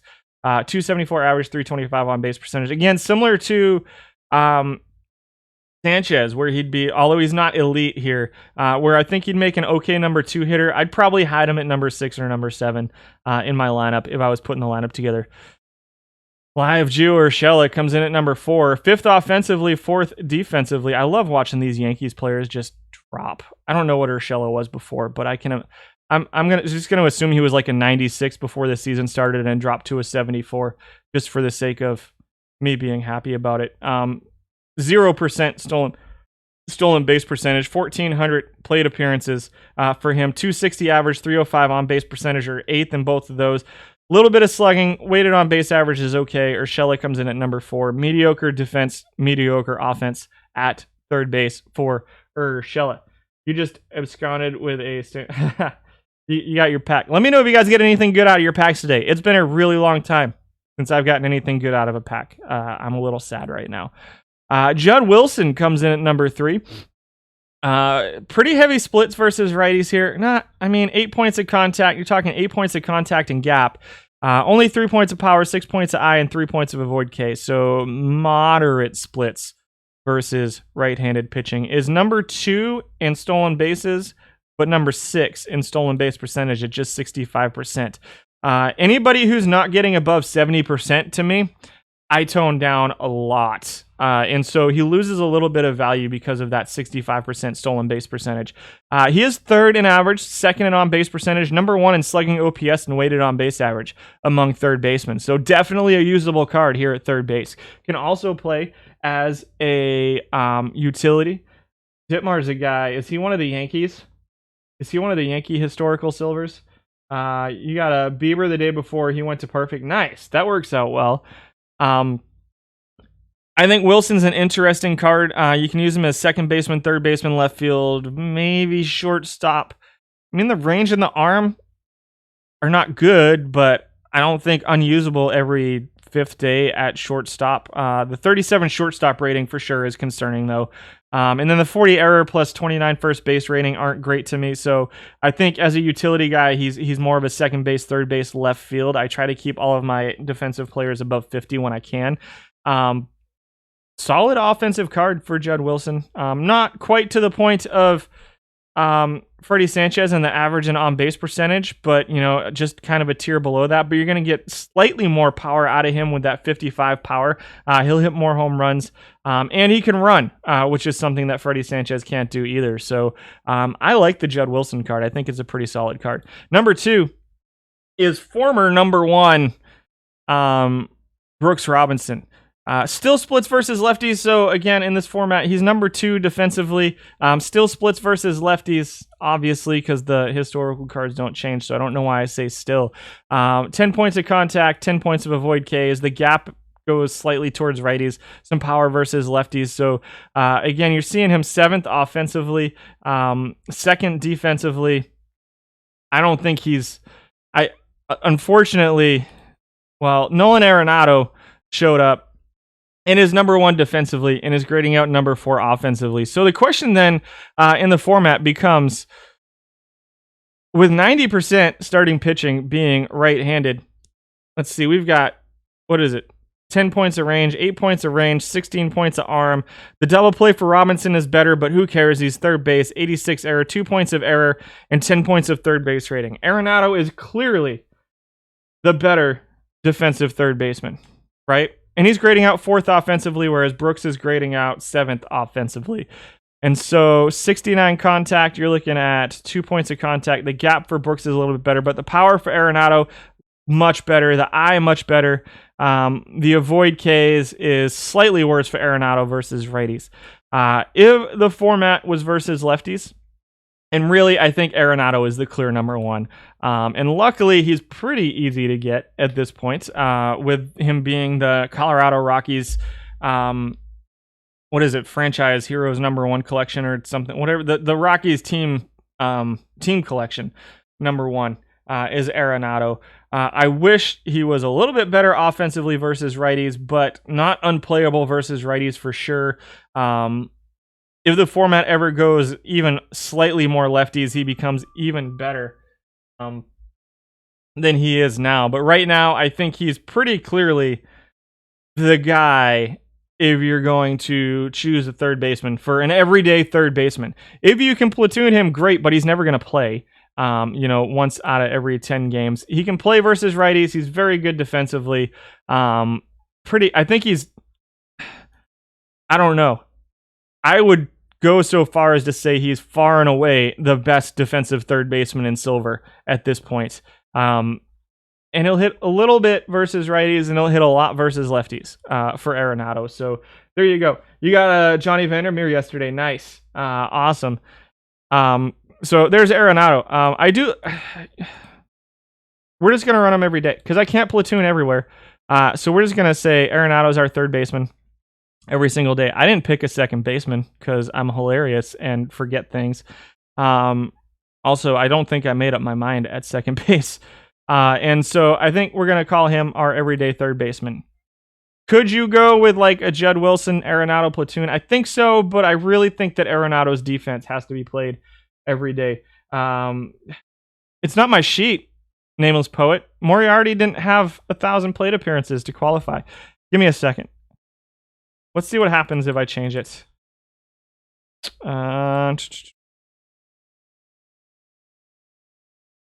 Let's go 600 and see if Moriarty shows up. He don't even show up at 600, so it's you.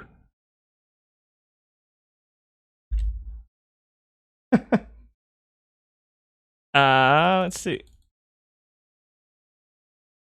All right. That was your third baseman. Shortstops?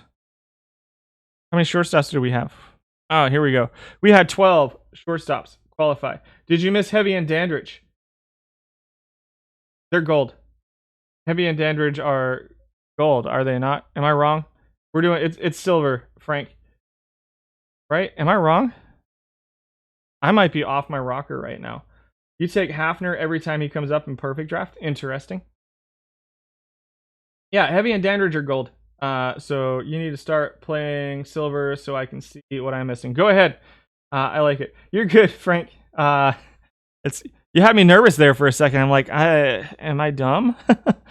Centrone comes in at number 10 among shortstops. We didn't even see him at third base, which is where I think his best, if you're going to start Centrone, I really think his best position is third base. But he comes in 10th out of 12 at shortstop. And again, God, if there were any right-handed pitchers in the format, I think he'd be a pretty good third baseman. I still think Arenado's probably slightly better, but Centrone this is just a really fun card to put anywhere you want. We talked about him a bit already. 277 average, 402 slugging, 719 OPS.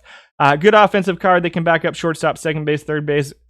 This would probably be my favorite card in this set if you could back up left field or right field like at all, but he can't. So he comes in at number 10 among 12 shortstops. Number 9 is Starlin Castro, who grades out 7th defensively and 8th offensively. This is your 2014 All-Star Starlin Castro at number 9. 257 average, 296 on base percentage, 7th, 8th in slugging, OPS, and weighted on base average across the board. A sub 300 weighted on base average is not great. Bottom half, and he's not elite defensively at shortstop. So I don't know, Nameless Poet. You guys pick. I have no idea what I'm doing next week because it's going to be, what is that, the 23rd? So I think it's going to be the last week before the live update. And so I don't want to do iron or bronze. And we just did gold last week. So I'm kind of not sure what I'm doing next week. Iron 1250. Is that the iron cap, the daily iron cap? Oh, the silver team made it into a second round. That's crazy.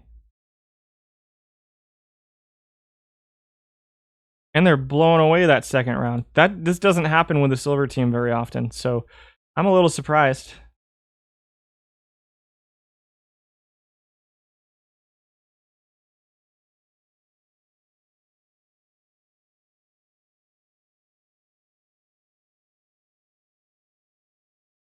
Let's do it.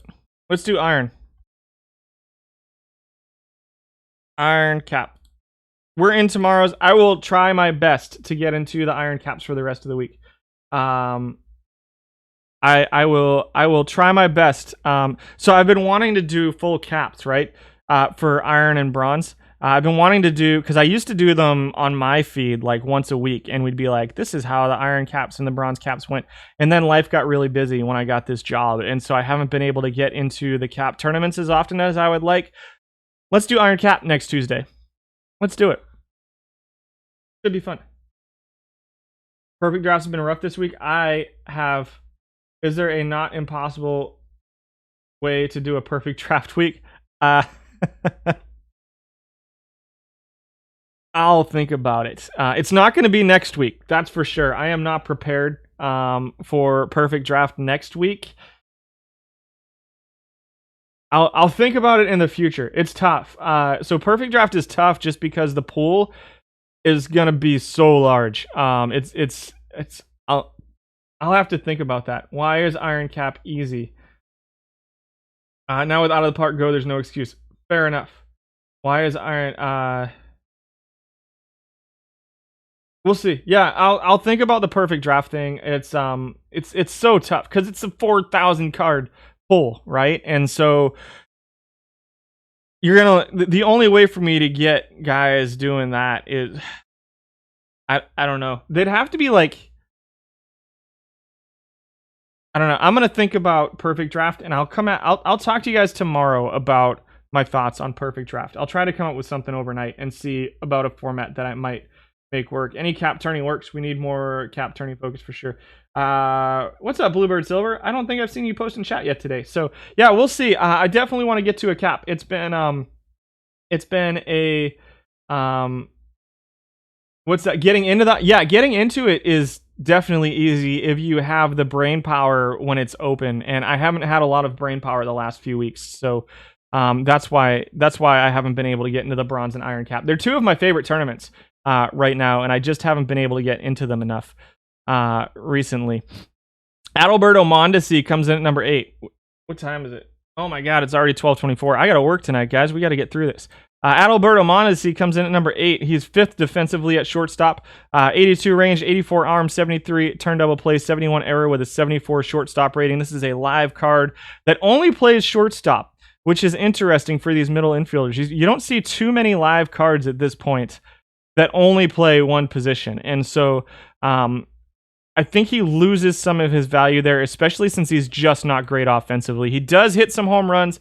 He does steal some bases. He is a very, very good base stealer, which is also something you don't see out of too many live cards. 227 average, though, with a 268 on base percentage limits. That is nuts that he's getting 25 steals per 600 with a 268 on base percentage. Goodness gracious. 349 slugging is okay. 10th in OPS, 11th in weighted on base average. He's your 7th most used shortstop over the last week and a half or so. Number 7 is live Jose Iglesias. Number 3 defensively, but number 12 offensively. So slightly better than Mondesi defensively. Not viable offensively, especially in this format where he splits a little bit versus lefties with the gap, the power, the eye. I know it's 2 points of avoid Ks versus righties, but really, this is just not a good offensive card. And he's not heads and shoulders above everybody else defensively. He's 10th or worse in every single rate stat, and 10th or worse in basically everything except for strikeouts for Iglesias. Don't love. I like Mondesi slightly better just because he at least gives you the bonus of the fact that he's a very good base runner. But I think I'd probably stay away from both of them as my shortstop if you can. I know some of the higher rated cards here get a little bit expensive. Number 6 is Future Legend Tyler Freeman. This is your worst of the defensive cards among Future Legends. He is a 58 shortstop rated card, 73 range, 58 infield arm, but he's also better offensively than some of the other ones too. 3rd offensively as a shortstop. 257 average, 322 on base percentage is 2nd. 4th in slugging, 4th in OPS, 4th in weighted on base average, and 4th in steals, and also a pretty good stolen base percentage to go along with it too. So you can see here, where was Mondesi? So it just shows you how good that Mondesi card is at stealing bases. That he's at 25 steals per 600 with an on base percentage that's 50 points lower than this. That's just a crazy number to me. The other issue with Freeman is that he does split slightly versus left-handed pitching. It's not a ton, but it's enough to make a difference. I think that the 5 points of contact with 3 points of avoid K is going to make a pretty big difference for Freeman versus lefties. Can play second base. You can only collect data from one Go tournament at a time with perfect team. What if we all...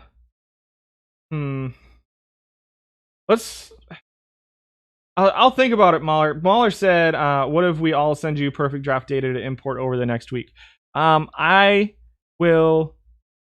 think about it. Yeah, that's what I was thinking. I drive along. Do perfect draft by looking at it by grade. And that's what my thought was too, was probably do it instead of by position. We'd look at, hey, these are the perfect cards. These are the ones that are getting picked the most. These are the ones that are performing the best, kind of, et cetera, for the perfect drafts. And it's something I want to do anyway because I really do love the format. Time is the issue for me with perfect draft. That would take a whole new presentation, like a whole new spreadsheet. and I'll figure it out. I will consider it. I need an assistant. Yeah, probably. Number 5 is Miguel Rojas, who's grading out 4th defensively. This is a good-looking defensive live card. So if you get into silver live shortstops, I think that he's obviously a step down from the Iglesias, who was number 3, 31 points of value. Yeah, he's a pretty clear step down from the Iglesias, but that range is solid. 92 range with 82 shortstop rating for Rojas.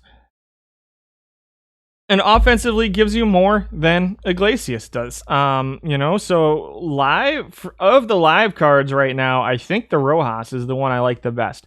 Heavy splits versus lefties, which is sad. Also only plays shortstop, which is sad. But it's a decent looking live shortstop card. Number 1 in stolen base percentage. Not a ton of opportunities for it, but that's still pretty solid at 80% for Rojas. 244 average, 295 on base percentage. Ouch. 344 slugging, 639 OPS, 285 weighted on base average.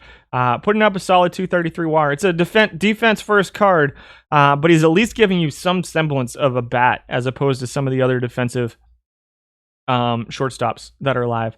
Jazz Chisholm comes in at number 4, and this is the opposite of all of those. This is a card that is all offense. Not all offense, but he's better offensively than some of the other shortstops. 23 home runs, 434 slugging. Number 1 among shortstops. 2nd in OPS, 2nd in weighted on base average. Lower, probably 3rd tier to me, defensive shortstop for Jazz Chisholm, but he is a seriously power bat. The on base or the batting average is really low. With a 38 avoid Ks and a 66 contact, that's not going to change. But he will hit bombs, and he can run a little bit too. Almost 10 steals, not great stolen base percentage. Again, with the slightly lower steal rating, the speed rating is a little bit concerning me. Jazz Chisholm at number 4 among shortstops. Number 3. Entirely defensive Andrelton Simmons. I don't think I need to talk about him too much. Still getting used at silver because he is the best defensive shortstop, even in this range. But again, defense has been toned down a little bit right now for tournaments. Simmons provides value defensively. He only plays shortstop. He's not going to be very good offensively. 9th in average, 10th in on-base percentage, 12th in slugging. But again, far and away the best defensive shortstop here in bronze. It's not particularly close. But I think that these next 2 guys are going to be pretty solid too. Number 2 is John Beckwith, who is 2nd tier defensively, but number 1 offensively here at shortstop. Also plays some first base, plays some third base, plays some shortstop. He's got 3,100 plate appearances as a shortstop, which is why we didn't see him at first base, where he would probably be pretty good defensively, except the height's a little bit low. 279 batting average, 327 on base percentage, 429 slugging percentage, 756 OPS weighted on base average. Every single one of those is number 1 among shortstops, except for slugging, where he's number 2. Good avoid Ks. If the format ever goes versus lefties a little bit more, you can expect to see those numbers go up even a little bit more. He's a guy that I think it's a super useful card because you can platoon him at shortstop, and then he can play first base or third base for you. We're going to ignore the catcher rating of 1 because I would probably steer clear of playing a guy with a catcher rating of 1, a catcher arm of 3, and a catcher ability of 2 at catcher. But I'm not going to tell you how to live your life. That's not my job. But really, we're looking at a guy who can be a straight utility guy at shortstop and then back up first base and third base on the days that he's not playing shortstop, which is going to be every single day, basically, in the format right now. He comes in at number 2. Number 1 is Nick Allen. 1 second. Sorry, I knew it was coming eventually. It's been sitting there for like 45 minutes now. So Nick Allen comes in at number 1. He's grading out number 2 defensively. and gives you more offense than the other defensive shortstops. The Simmons, the other guys at shortstop. Seventh in batting average at 244. Third in on base percentage, which is useful at 321. The stolen base percentage is low. I would tone his steals down. He can run, he can steal. You just have to be smart about it. He's a very good base runner. The error rating is the second highest in silver, I believe.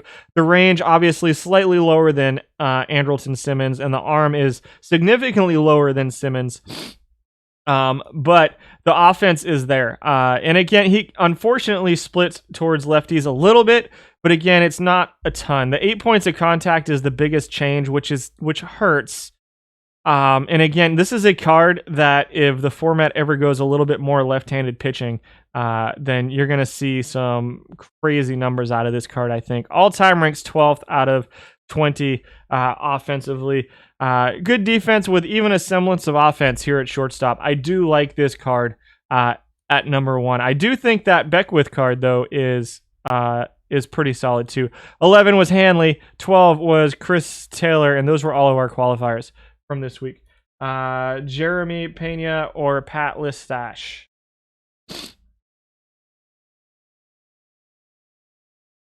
That's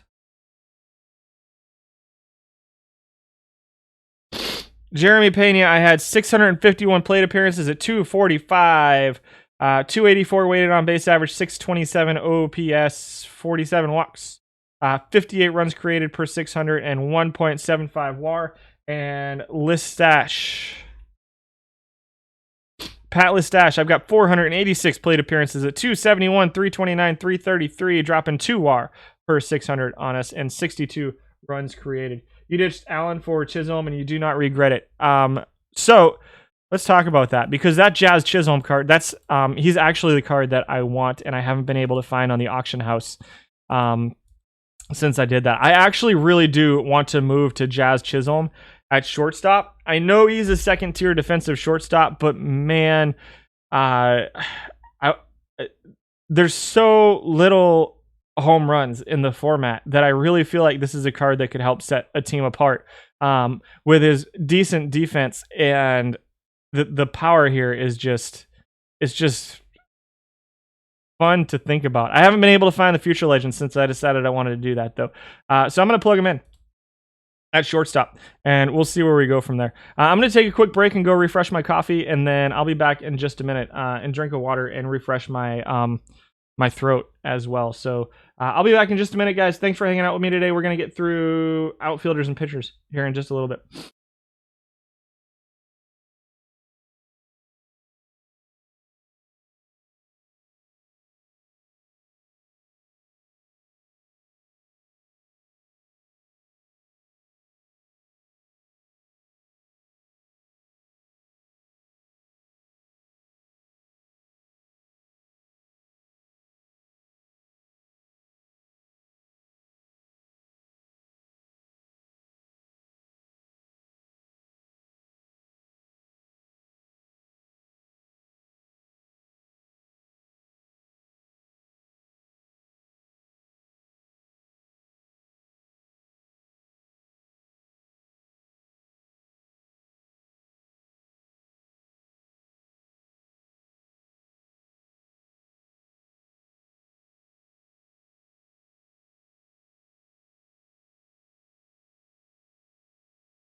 right, we are back. Thanks for bearing with me there, guys. Let's move on to left fielders, shall we? We had 14 left fielders qualified. Number 10 is live, Michael Brantley. Definitely splits towards righties, which makes him useful. He's grading out 8th offensively and 5th defensively. Why does he come in at number 10 then? His WAR is just a little bit low. Interesting. 269 average, 323 on base percentage, 400 slugging percentage for him. 723 OPS, weighted on base average of 320. To go along with pretty decent defense in left field and splits towards righties. I don't hate this card as a live card, so I was afraid coming into today that we wouldn't have too many useful live cards in the format, but it appears that there are some that are not that bad. 11th in home runs. The steals are whatever. I would probably set him to not steal or very little, like maybe one tick up from the bottom, because he does have that steal ability. So I don't necessarily think I want him all the way down. But I wouldn't put it more than one tick up from the bottom. Number 1 in strikeout avoidance for him as well. Brantley doesn't look too bad.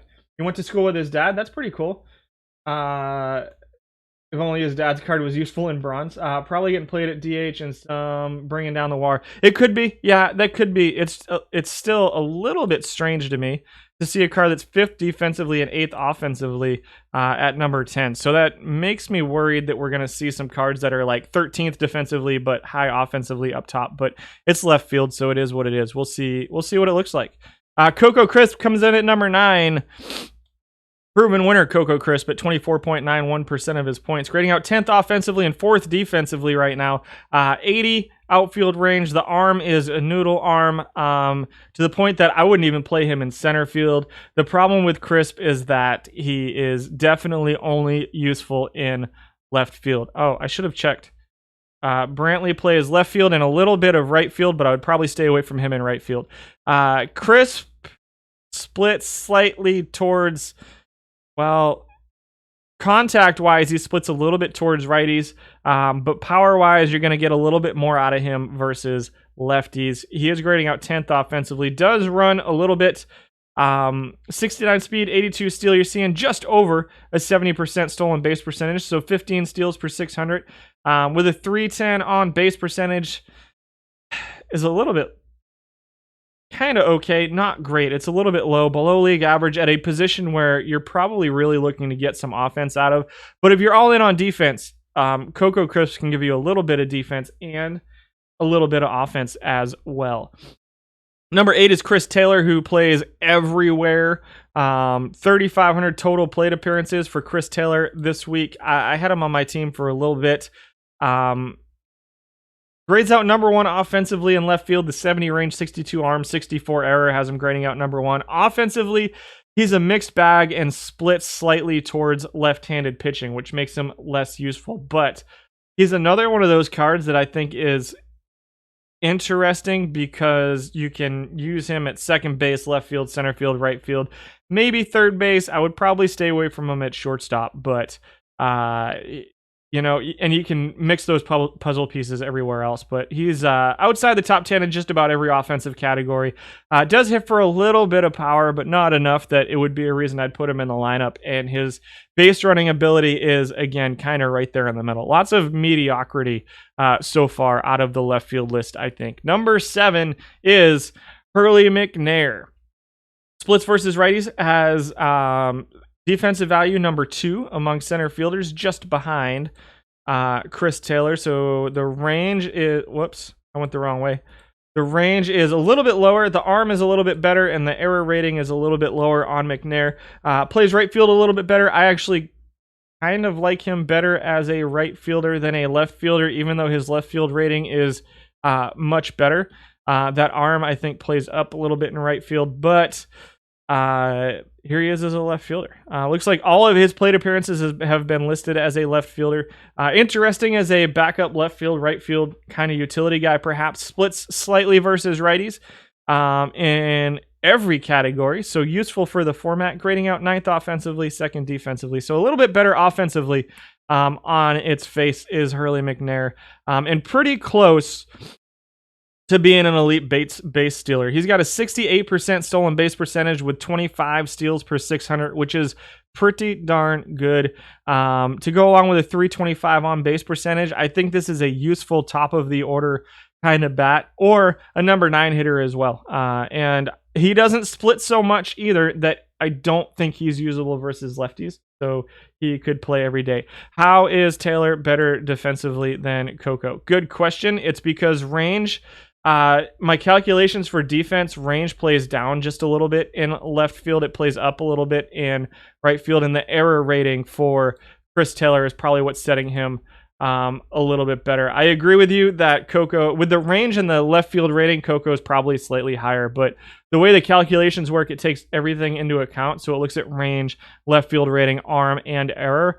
So the problem with Coco is that his arm is atrocious, which I mean, I could take it out completely in left field, but I don't want to do that. And his error rating is pretty low too. So error rating is actually pretty important to me from a left fielder.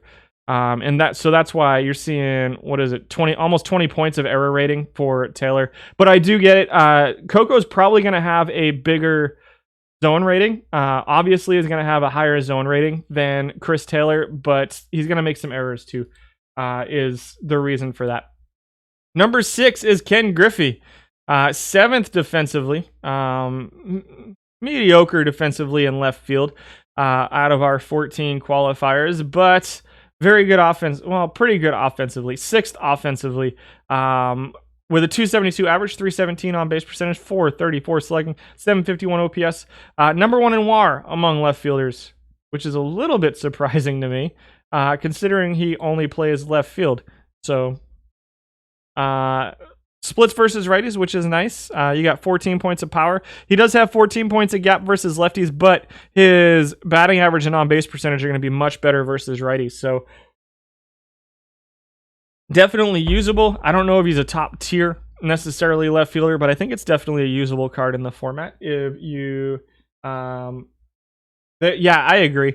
I think I agree with you, JPack. They just seem like a bunch of good guys all around. Number 5, I've never met any of them though, so I can't speak from anything but what I've seen in interviews and stuff, and people who I've talked to who have met them too.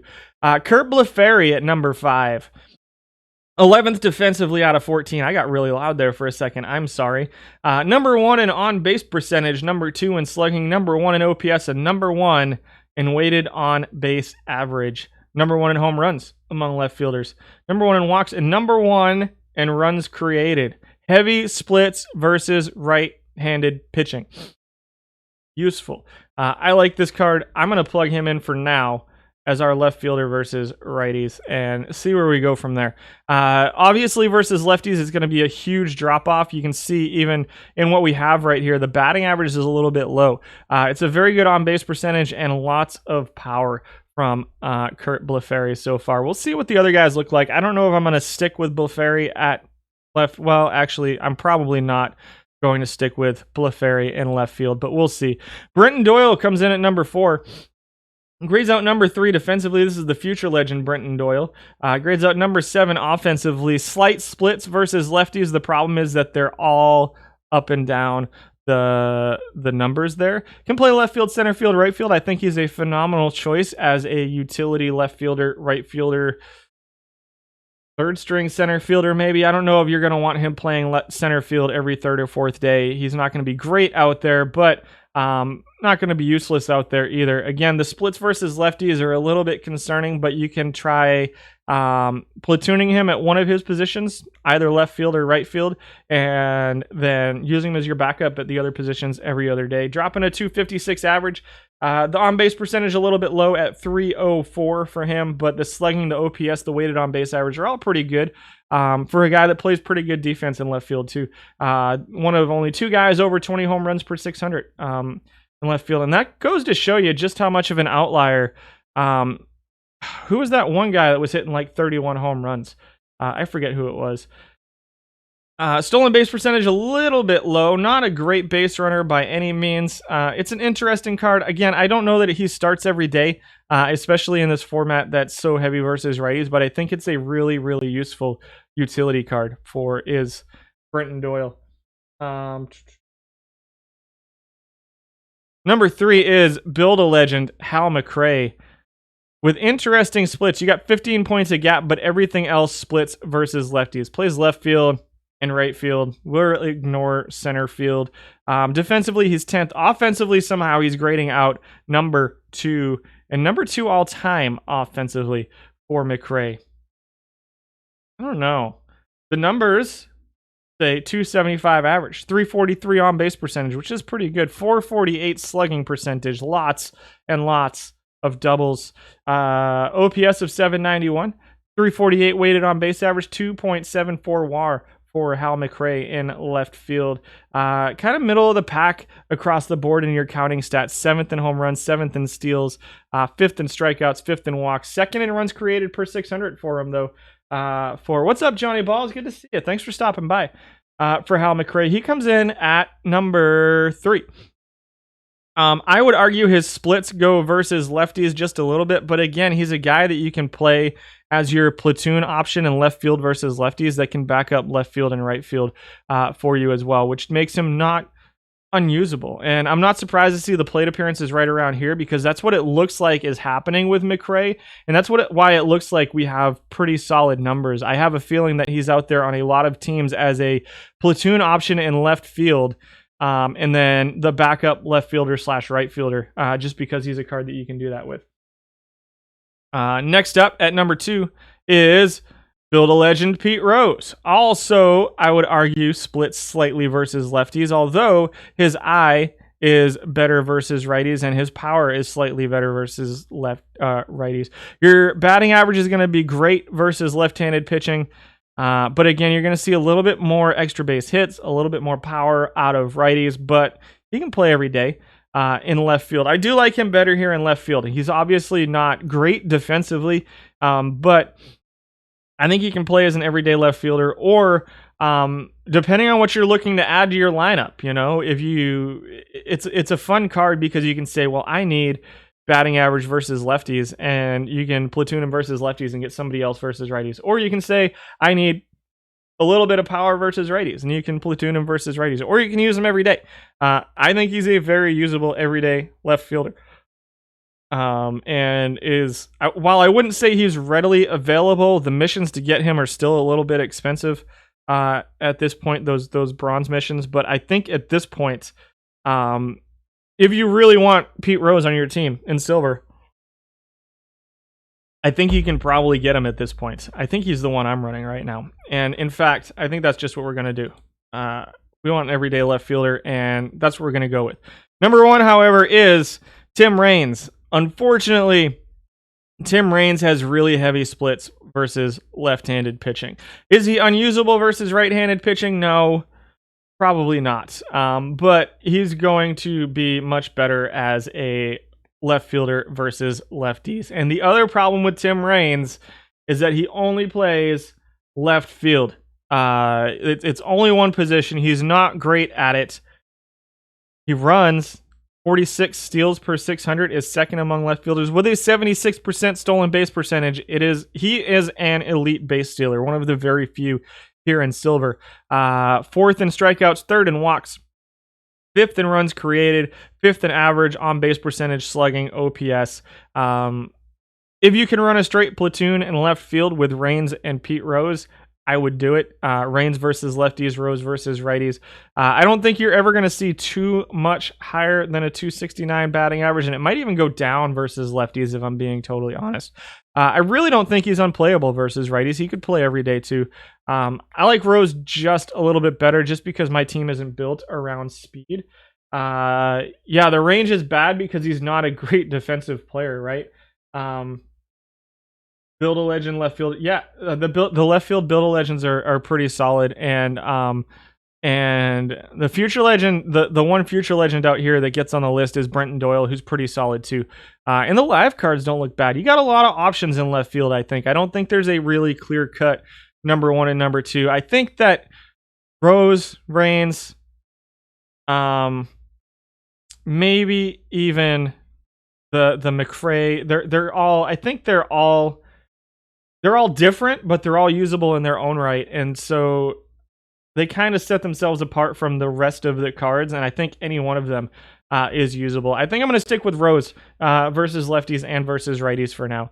The rest of the left fielders, we had 14 qualifiers, were Devore, Marcelo Ozuna, live, Hack Miller, 1922 rookie sensation, and don't play JD Martinez in the field. We'll just go with that. Center fielders. Oh, no. That's a bad start. Ken Berry has dropped to number 10, grading out 14th out of 15 offensively. I knew he was bad offensively. I like his defense. He's number 2 defensively in center field, dropping number 1 WAR, 3.3. 9,900 plate appearances at this point out of a position where defense is pretty important. But man, is he bad at offense. 10th in batting average, 13th in on-base percentage, 12th in slugging, 14th in OPS, 14th in weighted on-base average, 11th, 13th, and 12th in home runs, steals, and stolen base percentage. Strikes out right in the middle of the pack. Doesn't walk at all, really, ever. He's a good defensive center fielder. If all you want is defense, Ken Berry might be your guy. I probably need to find another one for my team, though. Christian Pache, your number 1 defensive center fielder, comes in at number 2 because he is even worse than Ken Berry defensively. 222 batting average, 268 on base percentage, 339 slugging percentage, 607 OPS, 269 weighted on base average. Nothing higher than 14th out of 15 players. He's just awful offensively. But he is really, really good defensively. I like Berry just a little bit better. I think you get at least a little bit of offense out of Ken Berry. Pache doesn't give really anything. I know the gap power looks okay, and the splits aren't huge, so he can kind of play every day. But everything to me, the really low I, really low avoid K combinations with a pretty low contact is just making these numbers really bad. A 268 on base percentage to me is unsustainable in my lineup. Like you just can't have it. And so I know he's fantastic defensively.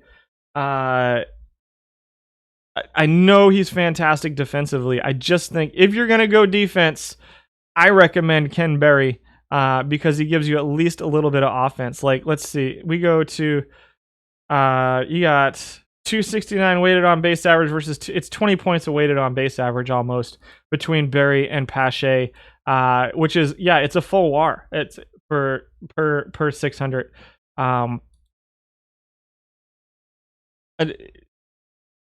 If you really just have to have the best defensive player in the format in center field, you can use Pache. I don't like him in my lineup, but I totally get it. If you're like, I just want the best defensive player I can find, Pache is that guy. Dwight Smith comes in at number 8. He's 3rd offensively, 14th defensively, 5th in average, 5th in on-base percentage, 3rd in slugging. Hits some home runs, can run a little bit. This is a well-rounded bat, is Dwight Smith. Splits a little bit versus righties, which is good. We like that. 7 points of power, 2 points of gap, 12 points of contact, and 11 points of avoid K. So he's going to have a pretty good batting average against right-handed pitching. He's pretty darn bad defensively, though. 14th out of 15. Does play left field and right field. He's listed as a center fielder, so I think he got most of his plate appearances. It had to be at least 1,000 plate appearances as a center fielder to make the list, so we're not going to see him anywhere else, but maybe a utility guy and a solid bat off the bench versus right-handed pitching. I don't think I'd necessarily start him every day in center field, but I don't think he's unusable as like a backup right fielder, left fielder, center fielder. The bat looks pretty good to me, especially against right-handed pitching for Dwight Smith. At number 7 is Mitch Webster. Splits versus lefties, which is sad. Decent base runner, 84 speed, 81 steals, 5th in steals. The stolen base percentage pretty low. Again, that the steal rating below his speed is concerning. Very good base runner, though. 5th defensively in center field. Good range, good arm, decent center field rating, decent right field rating, too. Offensively, he's grading out 9th.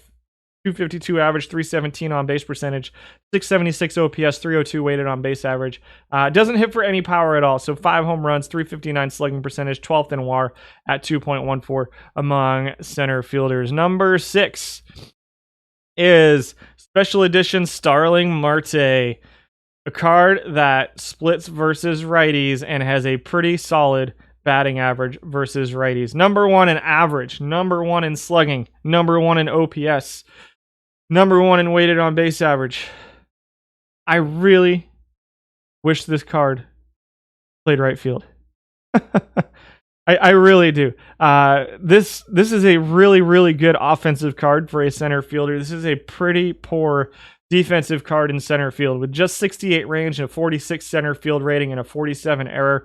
You can expect your pitcher's earner on averages to be pretty bad with him playing center field. But, I mean, it's a good bat. He's a good bat. Almost to the point, like his bat's almost good enough that I would consider him as a designated hitter. Not quite, but almost. 13th defensively in center field, though, it's the defensive ratings in center field are almost a non-starter to me. He's an okay base runner, middle of the pack, little bit of power. It is what it is. I wish this card was better than it is. I wish I loved this card because I've won multiple copies of it, but it's kind of a middle of the pack. I think it's a middle of the pack center fielder at this point. Number 5 is Stan Spence, who is going to be your best power hitting center fielder against right-handed pitching. Mediocre defensively, 11th out of 15 defensively. Good offense, 4th offensively. 238 average is a little bit low, but the on-base percentage, slugging, OPS, weighted on-base average are all top 5. Almost 20 home runs per 600. Doesn't run. At least people are being smart with him. Not even attempting to steal with him. Do you like ground ball staff? That's fair. Yeah, if you have a ground ball heavy staff, then you can definitely run Marte out there. I don't think he's unplayable. I just think that his defense is a little bit too low for mine. Number 1 in walks is Stan Spence among center fielder. 4th offensively, 11th defensively, 11th in WAR for Spence, over 1,151 plate appearances. Number 4 is Lorenzo Cain, grading out 4th defensively and 10th offensively. So 249 average, 314 on base percentage, 8th in steals with a decent stolen base percentage. Not too good, not too bad, middle of the pack.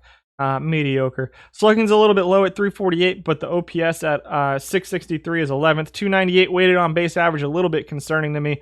But again, defense in center field is at a premium. I think Cain's usable. But again, if you're going to go all in on defense, why not go with Pache? But I think that this is offensively, you're going to get way more out of Cain than you will out of Pache. That Pache card is just bad offensively. It's just bad.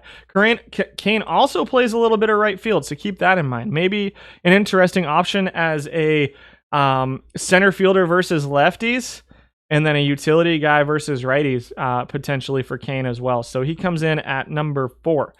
Number 3 is Harry Bay, 10th defensively, 6th offensively, and dropping 3.22 WAR. So, like, for him, the WAR is dragging him up just a little bit because the WAR isn't calculated in this or this.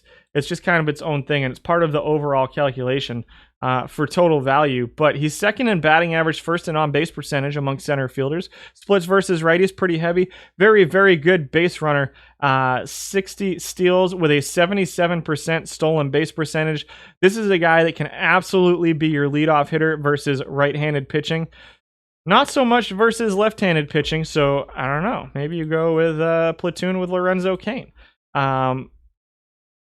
He's looking like a solid option. 100 sack bunt, 44 bunt for a hit as well. I think he's a pretty solid option in center field. What's up, Johnny Balls? Number 2 is Jelly Gardner. Splits versus righties, 7th in batting average, 4th in on-base percentage. Slugging percentage is good. OPS is... I say slugging percentage is not good. It's actually below his on-base percentage. It is all singles with Jelly Gardner. 22 steals per 600 with a 70% stolen base percentage is pretty good for a guy with a 328 on base percentage, which is fourth. Also third defensively. So you've got Barry, you've got Pache up there as your number 1 and 2 defensive guys. I think Gardner's a step below them. Maybe not Barry. He's probably pretty comparable with Barry. You don't see big splits drop off in those early 1900s cards like you do with Harry Bay. Yeah, there's pretty big splits versus righties. Where was Bay? For these 1900 cards, yeah, it's pretty big splits for Bay. Pretty big splits for Jelly Gardner too. Not huge. They're not quite as big as for Harry Bay. Again, not pretty solid option for a leadoff hitter for you. He's I think a tick below Harry Bay offensively, but versus right-handed pitching anyway. But he's definitely better defensively than Harry Bay. And number 1, is it really? Is he really number 1? Man, I hope this plays out in real life. Really, really hopeful. Number 1 is Jarren Duran. Man, this kid continues to mash. I'm trying to temper my expectations for real life Jarren Duran. Who is absolutely crushing balls for the Woo Sox. Trying to temper it. And he's struggling on the road. And so we're going to give him that. We're going to say he's struggling on the road. But whatever happened to this kid over 2020, he is just mashing stuff now. And out of the park, he is a proven winner. Utility, center field, right field, second base, maybe left field, depending on what you want to do with him. The speed steal combination is a little bit concerning. I would actually tone him down slightly. You can see the 63% stolen base percentage. Grading out 6 defensively in center field. We're probably going to see him on the right field list as well, which is kind of where I prefer playing him. Does split versus righties. The avoid K is a little bit low. The combination of I and avoid K is slightly low, but still dropping your number 2 offensive value among center fielders with a 263 average, 334 on base percentage, 419 slugging, 752 OPS, 333 weighted on base average, and his third in WAR among center fielders, 6th defensively, 2nd offensively, and those numbers are all right in line with his all-time numbers. These are the numbers you can expect to see out of Jarren Duran, and he looks pretty solid. Do you want to play him as your everyday center fielder? Perhaps. Again, I kind of prefer him in right field. Thank you. Appreciate it. Yeah, that would be great. Thank you. Freddie Leach at number 11. Jay Payton at number 12. Proven winner, Jay Payton. Splits versus lefties, plays left field, center field. I'll be honest. I don't think Payton's necessarily a bad option as a platoon in left and the utility left fielder, center fielder. I don't know that, maybe even with as few left-handed starters as there are, maybe even as a platoon with your strong versus righty center fielder, because he's not going to play all that often for Jay Payton. Number 13 is Jim Northrup, who looks like he'd probably hit pretty well against righties. 80 avoid K with 68 contact and solid power. I'm surprised to see his numbers this low. I would expect a little bit more offense out of a card with this profile. But he plays a whole bunch of positions too. Not a bad looking card, I don't think, this Jim Northrup card. Again, heavy splits versus righties, which makes it a little bit harder for me to use him as a straight utility guy. Wouldn't use him as a starting center fielder, but can potentially back up left field, right field, maybe first base as well. Number 14 was Live Laureano, who's just not good. And a little bit of power there for Laureano. And number 15 is Hugh Duffy. Really? 92 avoid Ks with 63 contact, 81 gap. What is... How? 231 average, 280 on base percentage. These numbers don't make a ton of sense to me. Maybe it's just because the eye is so low. He's putting balls into play. He's a line drive hitter.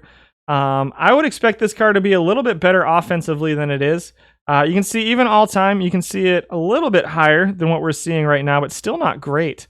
And a negative 0.35 WAR over 1,500 plate appearances over his last however many tournaments. So I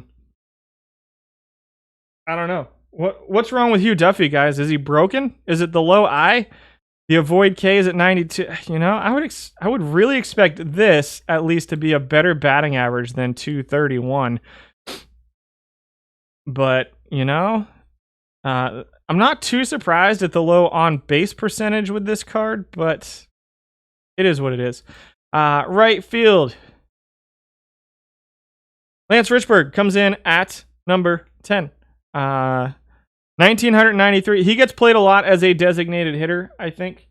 I'm really surprised to see those numbers really low. The Duffy definitely looks broken. Yeah, I'm not sure why those numbers are so low. Richburg with a 78 contact, 56 gap, 17 power, 57 I, 69 avoid K is versus righties. Nope, everything's listed as a right fielder. Sorry. Pretty good right fielder versus righties. He's good defensively, number 8 defensively in right field, but 15th offensively right now in right field. I think you can. He's a high average, high on base percentage guy, but doesn't really run, and it's mostly singles. So the value is limited to that. And if you need a guy batting number 2 or like number 7 or number 8 in your lineup, then Richburg can fit for sure. He's good defensively. The arm's a little bit low. He would be rated much higher with this range and this right field rating if he had any semblance of an arm. And I think he's playable versus righties. We had 17 qualifying right fielders. I think he's playable, but I think he's definitely kind of a second tier option at this point. Number 9 is Leroy Stanton, who splits pretty heavily versus lefties, unfortunately. 12th defensively in right field, 4th offensively, but again, I think it's a lot of platoon versus left field. We're seeing a 258 average. Not surprised there. Good on base percentage at 325, 434 slugging, 760 OPS, 335 weighted on base average. 4th among right fielders in home runs, does not run at all, and will strike out a bunch too. The low avoid K is holding that average down, but the decent eye with good power against lefties. Maybe as a utility right fielder or a backup, not backup, a platoon in right field and a backup left field right fielder. So another one of those cards that can be interesting for sure. There's so many really. I don't think there's too many cards that are unusable here in the format. I think there are definitely cards that can be hard to find that are better than some others, but I don't think too many of these cards that are getting used are absolutely unusable, besides maybe Pache. Doc Miller up next. Leroy Jenkins. Doc Miller up next in right field. 11th defensively, 8th offensively, 2.87 WAR for Doc Miller. Splits versus righties. Very good base runner, 33 steals with a 75% stolen base percentage. Those numbers are very good when you combine them with each other. A 265 average, but a 308 on base percentage is a little bit concerning for a guy who gets so much of his value out of running the bases. But he does provide a little bit of power too. He'll hit some doubles. The slugging percentage is good. The OPS is good. I like Doc Miller versus right-handed pitching, but again, the 31 arm, 47 error makes me kind of feel like I'd want him as a designated hitter instead of a right fielder. I know the range is good. And how much of in tournament play over 20 or so games, how much of a difference is this going to make? Who knows? It's hard for me to quantify that. And because not only is players will run on him more and you won't throw them out, whereas the guys with higher arm hopefully aren't going to run on them as much.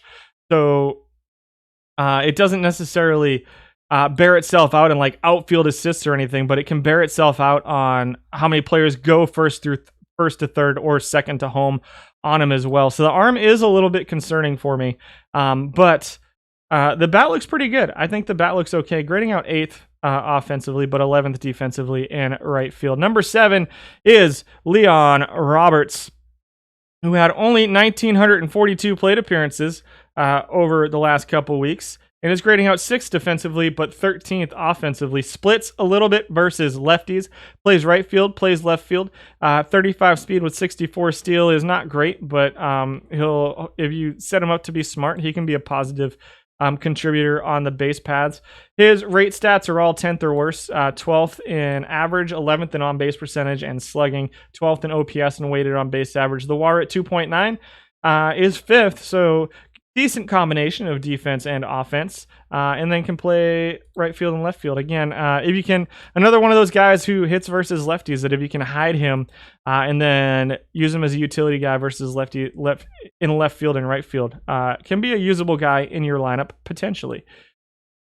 Number 6 is live Alex Verdugo. I like it. Not necessarily this card, but second defensively among right fielders with that 83 arm. Plays left field, center field, right field. Useful as a utility guy. Grading out 14th out of 17 offensively among right fielders. Would probably grade out a little bit higher in center field. And I don't think he's unusable as a center fielder either. So I think he's out. Interesting utility option. Splits versus righties a little bit. Not quite up to the tier offensively as some of your right field offensive players, but I don't think this Verdugo card is unusable as a utility guy either. Left field / right field, maybe a little bit of center field thrown in. I think it's a decent enough card. Not great, not bad. Right in the middle of the pack. Like, the rest of these guys we're looking at right now. Number 5 is Trent Grisham, who's grading out 4th defensively and 9th offensively. So a little bit more offense, a little bit more power than the Verdugo. 388 slugging, 711 OPS. Those are still outside of the top 10. The batting average is super low, which doesn't surprise me with a 40 avoid Ks and a 57 contact versus righties, and even worse against lefties. Defensively, plays left field, plays a competent center field, and a competent right field as well. For Trent Grisham. 4th defensively, 9th offensively. He comes in at number 5 overall, 8th in WAR. I don't know that I love him this high up the list because it is very defensive heavy, but the top few guys defensively in right field, I think, get too many points for their defense. Just because there's not a ton of defense here in right field. Grisham at least gives you some offense. Here he is again, Jarren Duran. My preferred position for him is right field. I know the arm's a little bit low, but it's not ridiculously low like some other guys on the list. Hits versus righties, again, 263 average, grading out 5th offensively among right fielders, grading out 7th defensively. So obviously his offense plays up a little bit in center field, and he's just kind of middle of the pack offensively as a right fielder. So if you feel like you can get away with his defense at center field, or if you feel like you can get away with his defense at second base, the offense you're going to get out of him at those positions is going to play up just a little bit. Whereas his offense in right field is more like in line with the rest of the offensive right fielders, right? And so if you're okay with the 78 range, 64 center field rating, I think that could be a better defensive position for him at this point too. We won't hit on him too much. Number 3 is Cliff Heathcote, who's got heavy splits versus right-handed pitching, is grading out number 1 defensively, but grading out number 16 offensively out of 17 people. He's a guy with big range, a big arm, and a huge right field rating. Nobody even comes close to that 100 right field rating, but the numbers offensively are a little bit concerning to me for Heathcote. He's putting up the 7th WAR, 17th in batting average out of 17, 15th in on-base percentage and slugging, 16th in OPS and weighted on-base average. And so while everything looks good here, right, you're not seeing any yellow. It's just kind of mediocre across the board, which I think is hurting him. The 57 speed with 79 steal, again, is mediocre. It's a mediocre offensive bat that if you are a straight up pitching and defense kind of team, maybe you can fit him in your lineup. But you better be going all in on defense, because right field is a position you can get some offense out of, and Heathcote is not putting up those numbers right now. He'll hit a home run here and there, but there's a little bit more offense to be had in right field. Number 2 is Ducky Holmes, your number 2 offensive right fielder. 10th defensively, so not unusable defensively. I finally got my hands on one. 88 speed, 100 steal, very good base runner, 52 steals per 600 with a stolen base percentage over 80. just phenomenal. Number 1 in WAR at 3.99. Good batting average, good on base percentage, and some power thrown in there. 15 home runs, 4th in slugging, 4th in OPS, 4th in weighted on base average. I love this card. Splits versus righties, can play versus righties in this tournament format. Very good base runner. I finally got my hands on one the other day, and he's pretty good. I like him. I like Ducky Holmes. And your number 1 right fielder, Max Flack. Where the F is Alexis Rios? See, I didn't say it. If I just say, sorry guys. We're gonna find Rios. Flack at 69, 65 gap, 77 power, 55 eye, 97 avoid Ks versus righties. Defensively, he's grading out 3rd. Offensively, he's grading out 1st right now. Small sample size alert. 1,119 plate appearances for Max Flack. This is a 1919 Chicago Cubs snapshot. 279 average, 342 on base percentage, 445 slugging, 787 OPS, and weighted on base average for Flack. He's going to put the ball in play, and he's going to hit some home runs. 21 home runs per 600, 15 steals as well, so top 5 among right fielders in steals, strike out less than any other right fielder on the list, and number 1 among right fielders in runs created per 600, and plays good defense. I'm just going to plug him in. We're going to throw him in there versus lefties too, just for the sake of doing this. This is a good looking card, guys. You know, there's not one here that makes me go, that has to be in your lineup in right field, the way there are at some other positions. McNeil at number 11. Again, we talked about him before. He's getting a little bit of play as a right fielder here, 2,100 plate appearances, grading out 6th offensively, 14th defensively, so he's still not great defensively in right field, but he's pretty good offensively. Number 12 is Baines, build 11, legend Harold Baines. Offensively, number 3, defensively, number 17. Out of 17, does hit versus righties. Very good offensive card is Harold Baines. Yeah, the Flack doesn't look like a bad card. Yastrzemski at number 13, the grandson version. Number 14, who just got, that's not true. Benintendi just got hurt. I got confused for a second. Hardware Heroes, Andre Dawson at number 14, grading out 7th offensively, 16th defensively. What? Alexis Rios at number 15 does split towards lefties slightly, so could be a problem there. Speed of 84, steal of 92. The numbers he's putting up, and again, this is kind of a large sample size alert here, right? So 8,300 plate appearances, so keep that in mind. But we saw Ducky Holmes at the top of the list, right? 26 steals, 74% stolen base percentage. Those are okay numbers. Low teens and home runs. 271 average, 301 on base percentage is pretty low. Actually, the walks are hurting him quite a bit. The slugging percentage is top 10 in right field, 418, 719 OPS, but he's not great defensively in right field either. So, this is a card a lot of people love. I don't know that I love it. I don't know that I love this Rios. Yeah, the low walks is pretty concerning. That low on base percentage isn't great. Even though he's a good base runner, even though you're getting some decent power out of him, the really exceptionally low I think, is holding him back quite a bit. So he comes in at number 15. Number 16 is Tim Salmon, and number 17 is Corey Snyder, who I think could be really good against lefties, but the numbers look awful on Corey Snyder. So yeah, I'll probably just stay away from him for the time being. There's just so much blue here. Like, you see it and you're like, this card should be awesome, this Alexis Rios card, but it's just not great. Dawson was there somewhere. 14. Splits versus righties, grading out 7th offensively, pretty bad defensively with a 45 range, 36 right field rating, and an 86 error rating for Dawson. Holy 130. I'm not even going to get a break in between doing this. I'm going to take a quick 2 minutes, real quick, guys, and I'll be back in just a minute. I'm going to grab a drink real quick and eat some of my sandwich real quick. So give me like 2 minutes, and I'll be right back.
All right, told you it was just going to be a minute. Let's do the pitchers.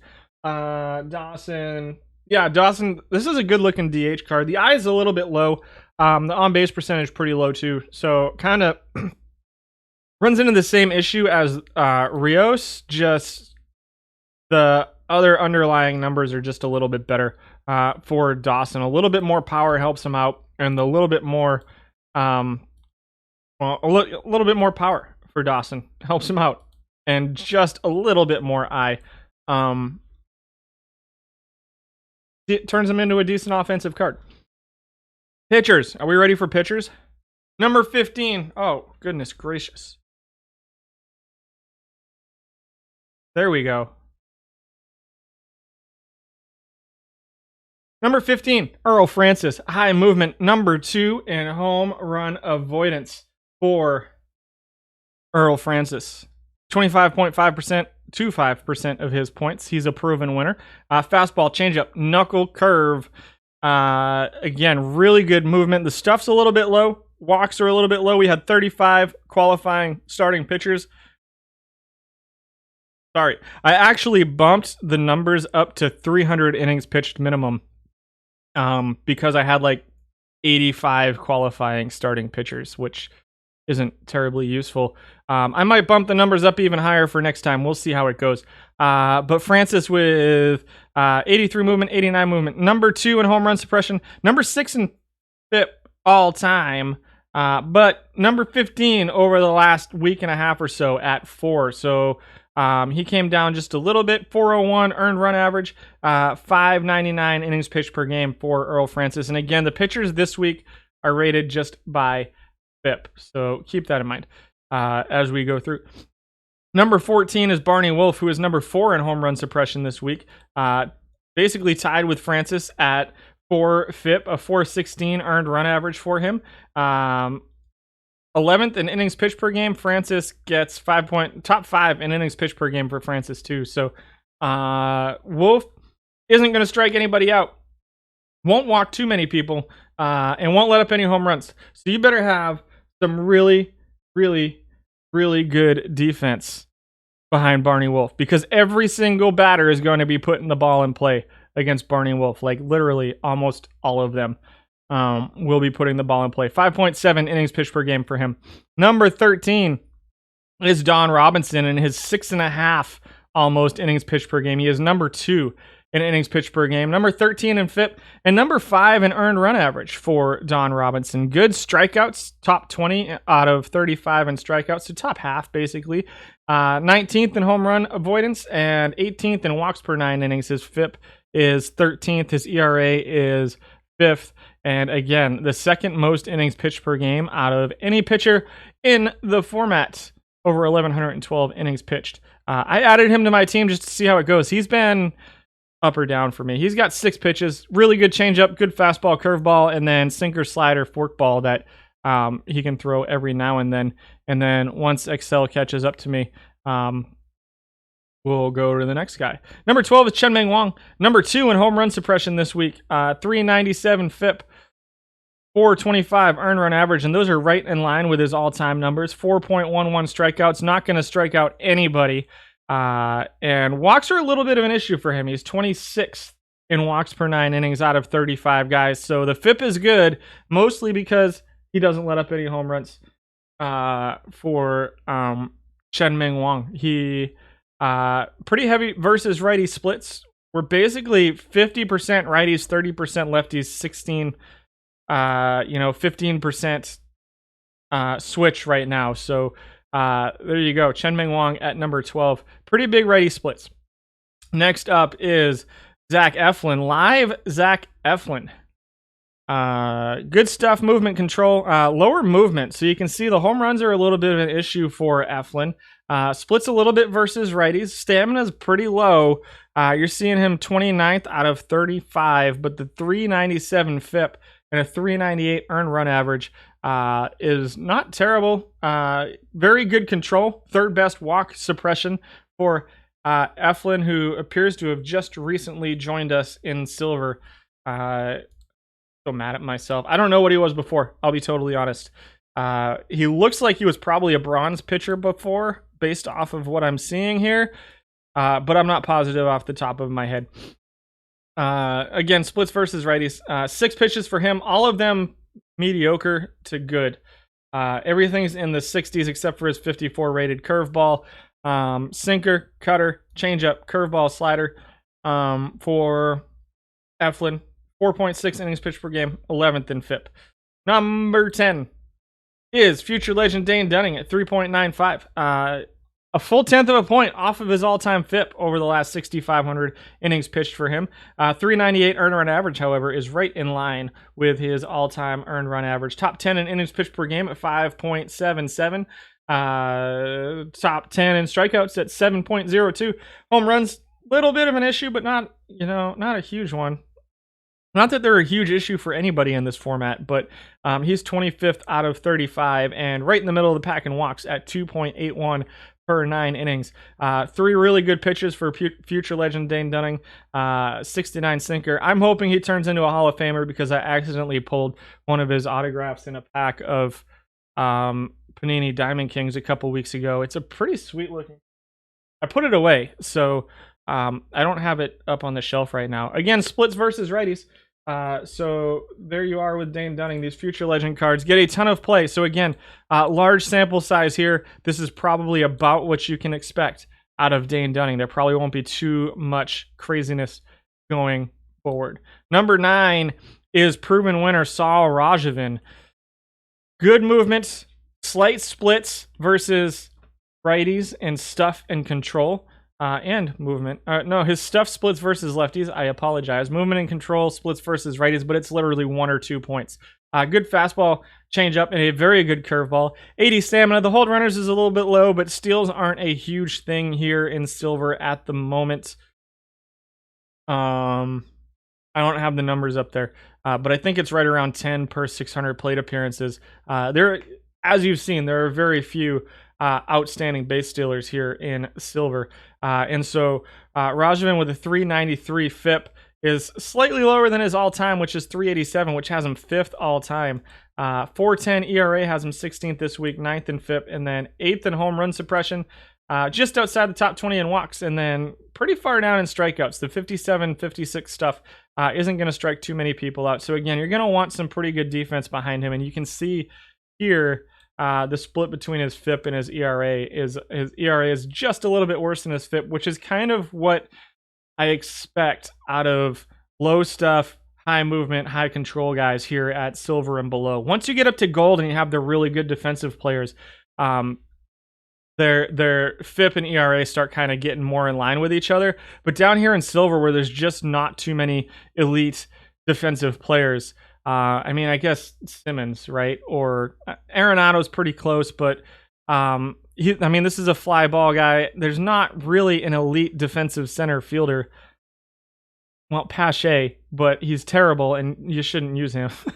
Maybe Rajavin is getting a lot of help from Pache, but you guys know what I'm saying. I'm rambling now, so we're going to move to number 8, who is Cannonball Jackman. Very high control. Number 5 in walk suppression. Number 16 in home run suppression with his 55, 56 movement. 66 stuff versus righties, 60 stuff versus lefties.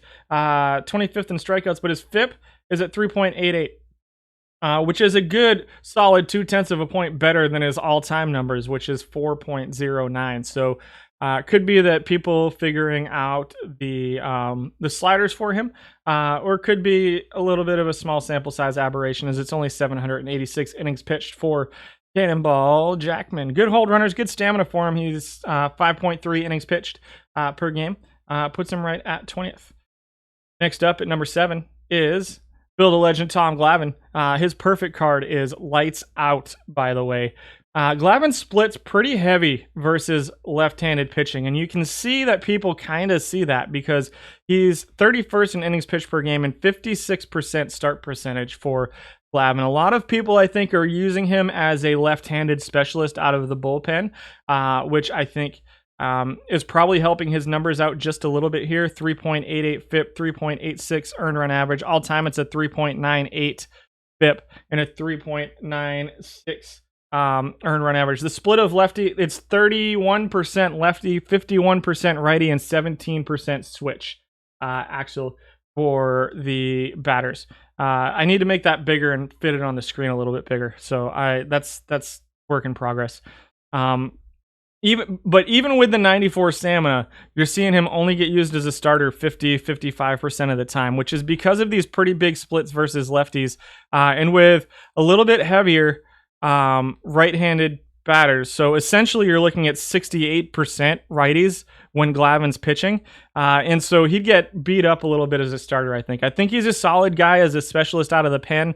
But I have a feeling that if he gets run as like 70% start percentage, 75% start percentage, these numbers start to look pretty significantly worse than this.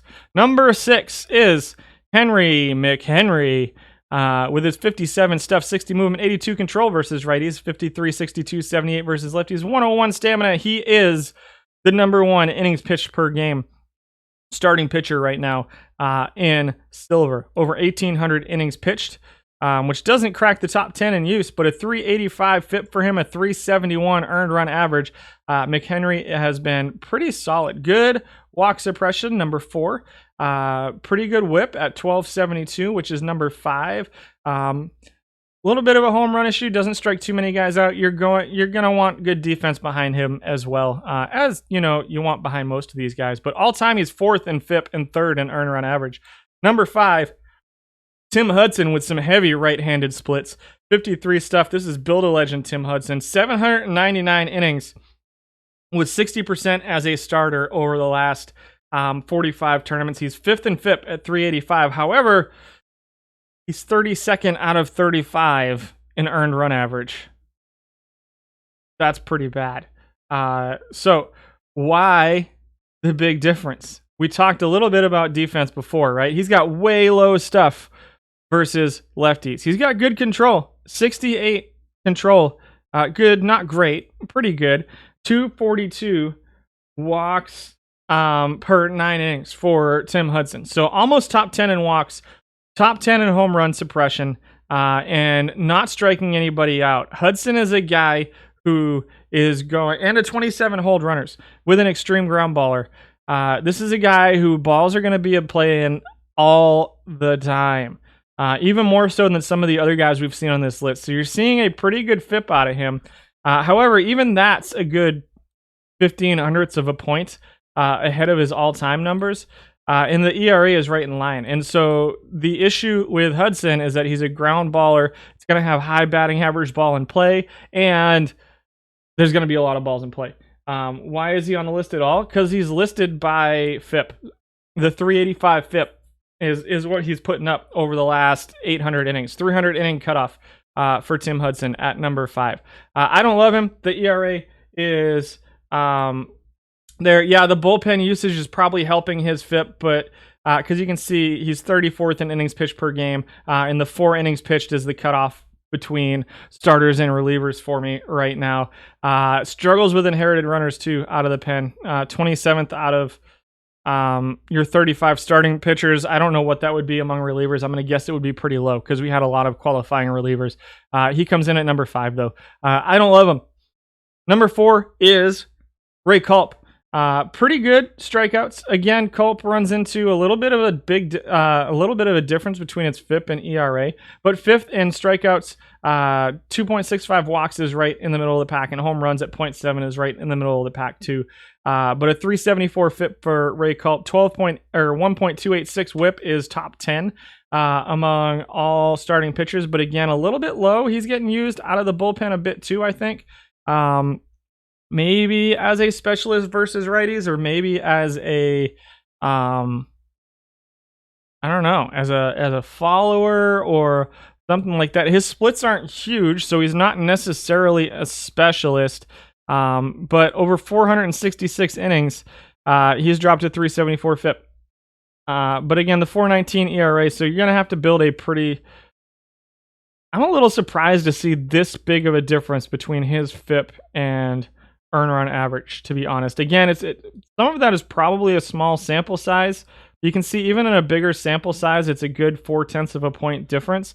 because he's not necessarily a guy that depends on his defense a bunch. It's the control. Maybe the low hold runners is causing issues for him. But 4th and FIP, 19th in ERA. I don't love him. And he's not getting used that much either. So number 3 is bronze, proven winner, Satchel Paige. The reverse splits help.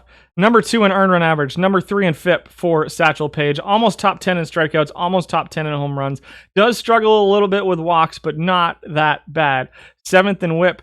8,300 innings pitched, and he's 3rd in FIP. And all of these numbers are right in line with his 23,000 innings pitched all time here in silver. 350. This card is awesome. Even here in silver, this card pitches really well. The good movement, the good stuff, that screwball just makes the reverse split just enough to where he's pretty darn effective. And the very good movement, if he didn't walk people, he'd be too good. But he comes in at number 3. Number 2 is your number 1 most used pitcher, Cole Henry. Very good stuff. Very good control. 6th in strikeouts, 2nd in walks, 2nd in FIP, 3rd in earned run average for Cole Henry. Number 1 in WHIP for Cole Henry. High stuff, high control, good movement. Obviously, the home runs are a slight issue, but there's never anybody on base, so it's really just a lot of solo home runs. The stamina is a little bit low, but somehow he's putting up 6.3 innings pitched per game. That's probably because he is more effective than a lot of these other pitchers, even when he's fatigued. Good fastball, changeup, curveball, slider. The hold runners is okay at 45. Cole Henry comes in at number 2. Number 1 is, I have no idea, Bill Bonham. No, really? For real? So Bonham is at 5.7 or 5.07 innings pitched over his last 600 innings. Again, small sample size alert on Bonham here, but a 353 FIP with a 332 earned run average. I haven't even been able to get that much luck out of him in bronze, but he's pitching well here. 2nd in strikeouts, 6th in home runs. You can see these NA numbers here because all time he's at 3.5. Getting used as a relief pitcher, and his FIP and ERA actually go up all time. So I'm not sure. This is probably a little bit of a small sample on Bonham, but he's very good stuff. He's going to be very close to the top in strikeouts. He'll be pretty good at home run suppression. The walks are concerning to me because when he does let up home runs, they're going to be multi-batter home runs because he's letting a lot of runners on base. But the strikeouts and home runs help him to avoid too much difficulty. Where's Dustin May? Dustin May was at 16. Similar to, I mean, he's got similar splits and similar numbers to Henry. So I'm a little surprised to see just the controls pretty significantly lower, which is why you're seeing the WHIP go up just a little bit, the FIP go up just a little bit too. We'll look at the top 20. 17 is George McKillen. 18 is Mike Mussina. 19 is Chuck Nagy. And 20 is John Satoris of your starting pitchers out of your 35 qualifiers. Relief pitchers. Number 15 is Mel Rojas, 15th in FIP, but a 288 earned run average is 4th. Dylan Cease, let's see if we can find him.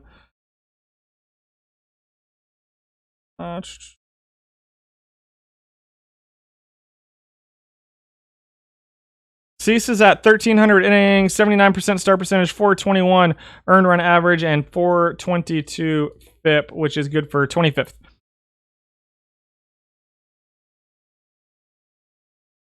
Mel Rojas, avoiding. You think the spreadsheet is way well? It's all rated by FIP.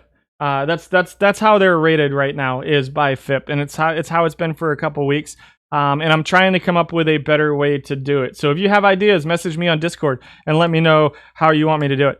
Rojas all-time is 7th in FIP, but this week he was 15th at 3.66. ERA at 2.88 is good for 4th.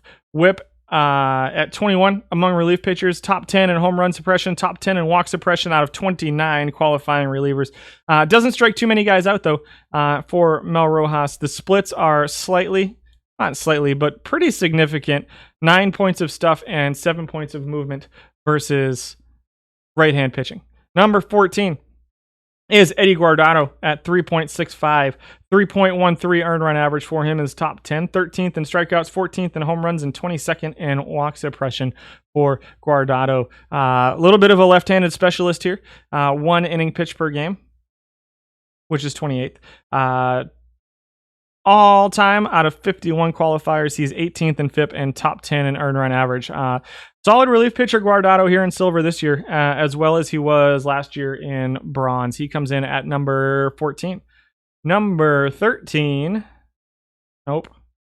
I lied. Come on. Here we go. One more second. There we go. Number 13 is Build a Legend Joe Nathan, who splits versus righties. A little bit of a right-handed specialist here. 95 stuff, 70 movement, 52 control versus 86, 68, 51, 363 FIP, 344 earned run average for Joe Nathan at number 13. 793 strikeouts per 9 innings is 11th. 0.61 home runs is 13th, and the walks are an issue for Nathan, 24th out of 29 relief pitchers at 3.66. Pretty high whip, but the strikeouts and the home run suppression helps him out a little bit. Lefty specialist, 3.63 FIP for Joe Nathan. Number 13. Number 12 is Live Will Harris. Very little splits, but slight splits versus lefties. 362 FIP, 389 earned run average for Will Harris, which is 24th out of 29. So keep that in mind. A little bit of a small sample size here too. At 405, 22nd in whip, 12th in strikeouts, 21st in home runs per 9, and top 10 in walk suppression is Will Harris. A little bit, pretty good control for Harris, and good stuff. Helps him out of the jams that he gets into right now. But the ERA at 3.89 is a little bit concerning, is 24th overall. Number 11 is Tom Williamson, who's 27th out of 29 in walks, but top 5 in home run suppression, which is helpful. 11th in FIP, 361. 11th in earned run average at 335. And 21st in strikeouts per 9 innings for Williamson, which a little bit surprising to me. That's pretty high stuff. Some splits versus righties for Williamson as well. Number 10 is Kevin Rogers. One-hit wonder Kevin Rogers from 1993. 356 FIP for him is top 10, and ERA at 294 is number 6. Very good stuff. Pretty good movement. Okay control. 20th in walks, 19th in strikeouts per 9. There's a lot of high stuff, guys, here. Just the sinker and curveball for Kevin Rogers. Good hold runners as well. You can see his inherited runner percentage is tied for second at 75%. 19th in strikeouts per 9 and 20th in walks, again, for Kevin Rogers. Number 9 is David Hale. Good movement, good control. Again, splits versus righties. 354 FIP, 364 earned run average is 19th. Second in home run suppression and first in walk suppression for David Hale. Not a lot of strikeouts, though. You're going to have really good defense behind him because, again, like some of those other guys on the starting pitcher list, probably even more so than them, everything's going to be in play against David Hale. So you're going to want good defense behind him, and you can see just a 0.1 split between FIP and ERA. Number 8 is proven winner, Jeremy Ficach. 353 FIP, 348 earned run average, 1.76 walks, 1.224 whip, both just about top 5. Home runs at 0.71, middle of the pack, 6.66 strikeouts per 9 innings. Not a ton of strikeouts, but good home run suppression combined with not letting up any walks are helping Jeremy Ficach. 14th in earned run average at 348, though, for him. Number 7 is Nate Jones. 1.96 walks, 3rd in walk suppression. Good strikeouts, 351 FIP, 3 earned run average for Nate Jones at the moment. Number 1 in whip among relief pitchers. 72% inherited runner percentage for him. Fastball, changeup, curveball. 83 stuff, 64 movement, 80 control versus righties. 86 stuff, 62 movement, 72 control versus lefties for Nate Jones. Again, lower strikeouts, good home run suppression, and very good control for Nate Jones are helping him out quite a bit. Number 6 is Bill Daly, who's going to be your number one home run avoidance pitcher in the format. 97 movement versus righties, 88 movement versus lefties. However, probably a right-handed specialist with a 14-point gap in stuff between 70 and 56 and 9 points in gap between movement towards righties. Sixth and fifth, but third in earned run average at 2.83 for Bill Daly. And his numbers are right in line with his all-time numbers. 48th out of, not going to strike guys out, especially lefties. Number 5 is Paul Kilgus. Slight split in movement versus lefties. Slight split in stuff versus righties. And control moves towards lefties too, so not quite specialist material, but I expect top 10 home run suppression, top 10 walk suppression as well. Top 5 in whip, 5th in FIP, and 294 earned run average has him 7th among 29 relief pitchers this week. All time, the FIP number is right in line, but his ERA has been slightly better over the last week and a half or so by just over 0.2 of a point. Everything else kind of right in line with his all-time numbers. Number 4 is very left-handed specialist Oliver Perez. And even as a left-handed specialist, he's dropping a 347 FIP and a 350 earned run average. Top 10 in strikeouts. It looks like he may not be being used quite so much as a specialist. This is a live card. It's only 344 innings as well. So a very small sample size here on him. But he's 16th in whip, 18th in home runs, and 10th in strikeouts. Pretty good control. I don't know how much I love him as a relief pitcher in the format, but and again, small sample size alert here. Home runs are an issue for him, it looks like, especially if you don't. He really has to be a specialist, guys, if you're going to use Oliver Perez. I think he can be a very effective specialist versus lefties, but again, with the 3 batter minimum, it's a little bit more difficult to have a specialist right now. Number 3 is Wayne Twitchell, 345 FIP, 289 earned run average. A card that some of us feel like should probably be gold. This continues to be a stellar card. 0.44 home runs, top 15 in strikeouts, 23rd in walks. So control's a little bit of an issue for Twitchell. Just set him to not pitch around, and he's going to get guys out. He's still, even though he's 23rd in walks per 9 innings, he's still top 10 in whip. That's how effective he is. He gets strikeouts. He prevents home runs. Just a really, really solid card is Wayne Twitchell. Number 2 is Scott Ellerton. Very good stuff. Good movement. Lowish control, but still pretty good. Number 2 in FIP. Number 1 in earned run average. Number 2 in whip for Scott Ellerton. Top 10 in both strikeouts and home runs, and almost top 10 in walks. Just a really, really solid card that is performing really well for Ellerton. Very slight 2 points of split versus righties and stuff in movement for a 70 rated card. Like, it's a borderline stick. Can you imagine this card in bronze if it happened to be a 69? Sinker, curveball, changeup, ugly fastball, but otherwise, Scott Ellerton with his 92 hold runners is pretty good. And number 1, we don't even want to look at number 1, do we? We're already asking me for other guys. We haven't even gotten to number 1 yet. Just assuming that it is Jabba Chamberlain. Who's surprised about this? Number 2 in strikeouts. Number 4 in home runs. Walks are a little bit of an issue, but it doesn't matter because everybody else is going to strike out or pop out or whatever. Strike out.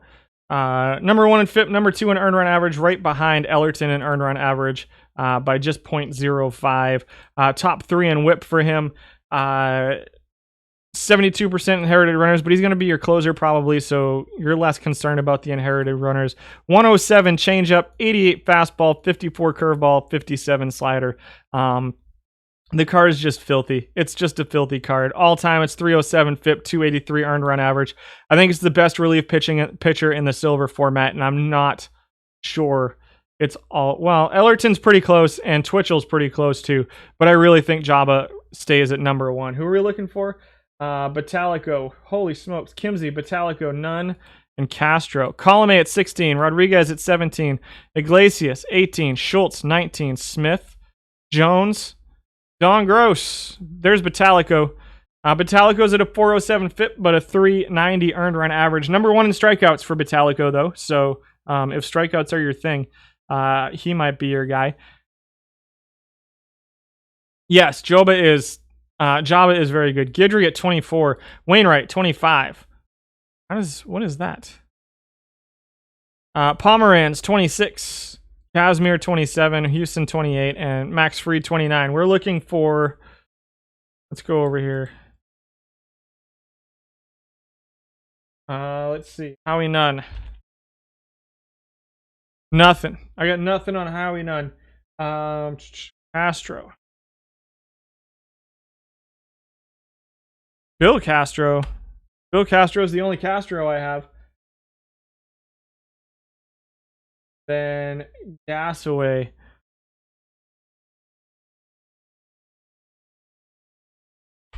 All right, let me do something here real quick and go. We're going to change this to 100. Still no Gasaway. None. There's none. Howie Nunn. 176 innings pitched. 2.97 earned run average. And whoa. Okay, hold on a second. I just added a whole bunch of pitchers, so I have to fix this. What do we got? 311 FIP for Nunn would put him third, but only 176 innings pitched for him right now. Kimsey.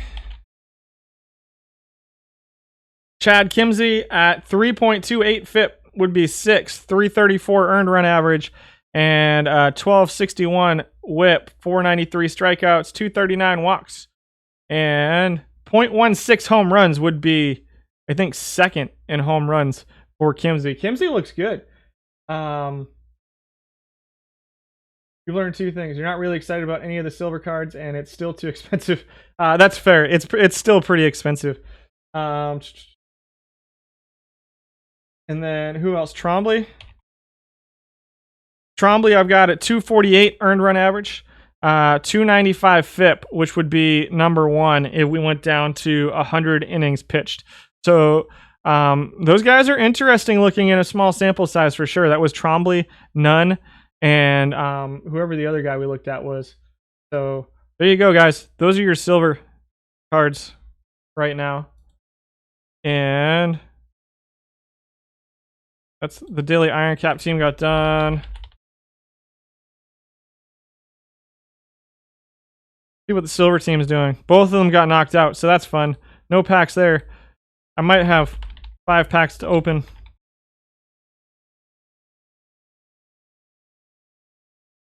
Over here, 8 packs. We got 8 packs to open on the main team. And they're in a tournament. Still playing, so that's good news. They're still playing after 3 hours of streaming. Hopefully that means... Actually, let's go check them out before we open packs.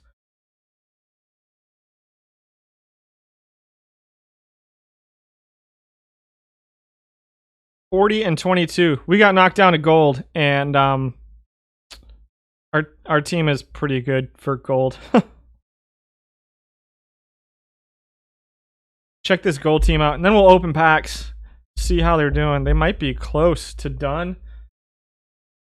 Just about done, Whip. We're just about done. We're just wrapping it up. We got 8 packs to open. Thanks for stopping by, though. We are in the semifinals here after beating Big Jack's Attack. I think it's Big Jack's Attack, right? This is a team I see all the time in gold. Big Jack's Heart Attacks. That's what it is.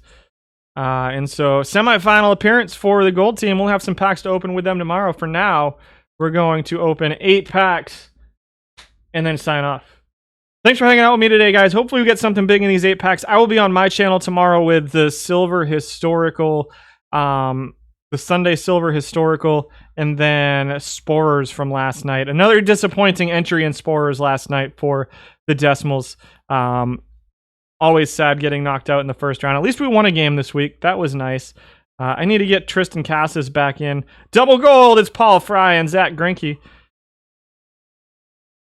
And then, yeah, maybe next week. Next week, hopefully, we'll be doing low iron cap. Deep dive into low iron cap to see how it looks. Oof. That was 5 packs of not a ton of fun. There we go. I haven't seen a diamond in a week. None here. Stanky Wicks. Eric Valent. And our last pack will be nothing good. Tanner Hawk, who's up 4 to a 67, but not currently pitching. I suspect we'll see him come up a little bit soon. I'm surprised to see him drop from a 57 to a 54. I don't believe we finished any collections. Only incomplete. Sort by completion percentage. Sure didn't. Yeah, those packs were not my favorite ever.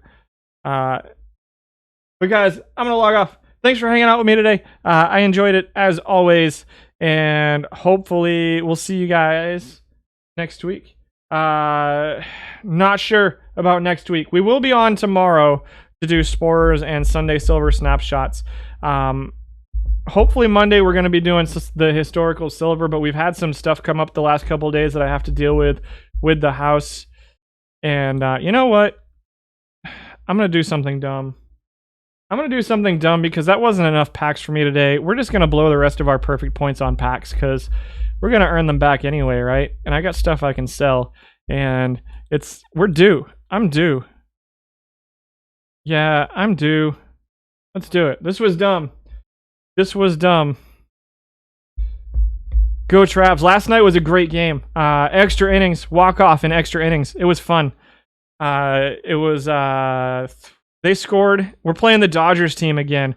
We went 1-5 against them on our last homestand and won the first game and then got blown out the rest of the week.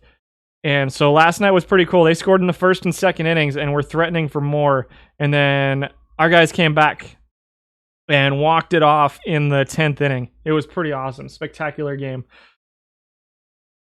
I told you this was a bad idea. Oh, there we go. We got a historical gold at least. Maybe he'll be part of a collection mission someday. Tom Haller, 47 defense out of a gold catcher. Nope. No way. Ron Hodges, John Milligan. Kisner just got traded. The OHBL opening day is Friday.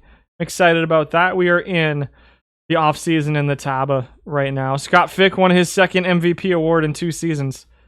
For those of you who follow me when I stream my online leagues, I'm hoping to get back to them next week too. So we'll see what this weekend brings. I work the rest of the week, and I have to pick my daughter up at the airport on Saturday for band camp. So yeah, all it takes is one good card, and then I sell it and open a bunch more packs.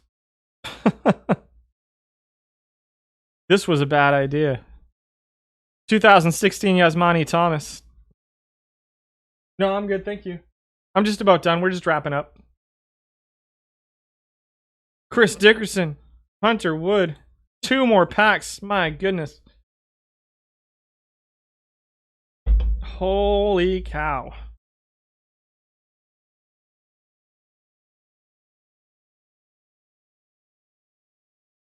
Well, now I just feel bad about myself.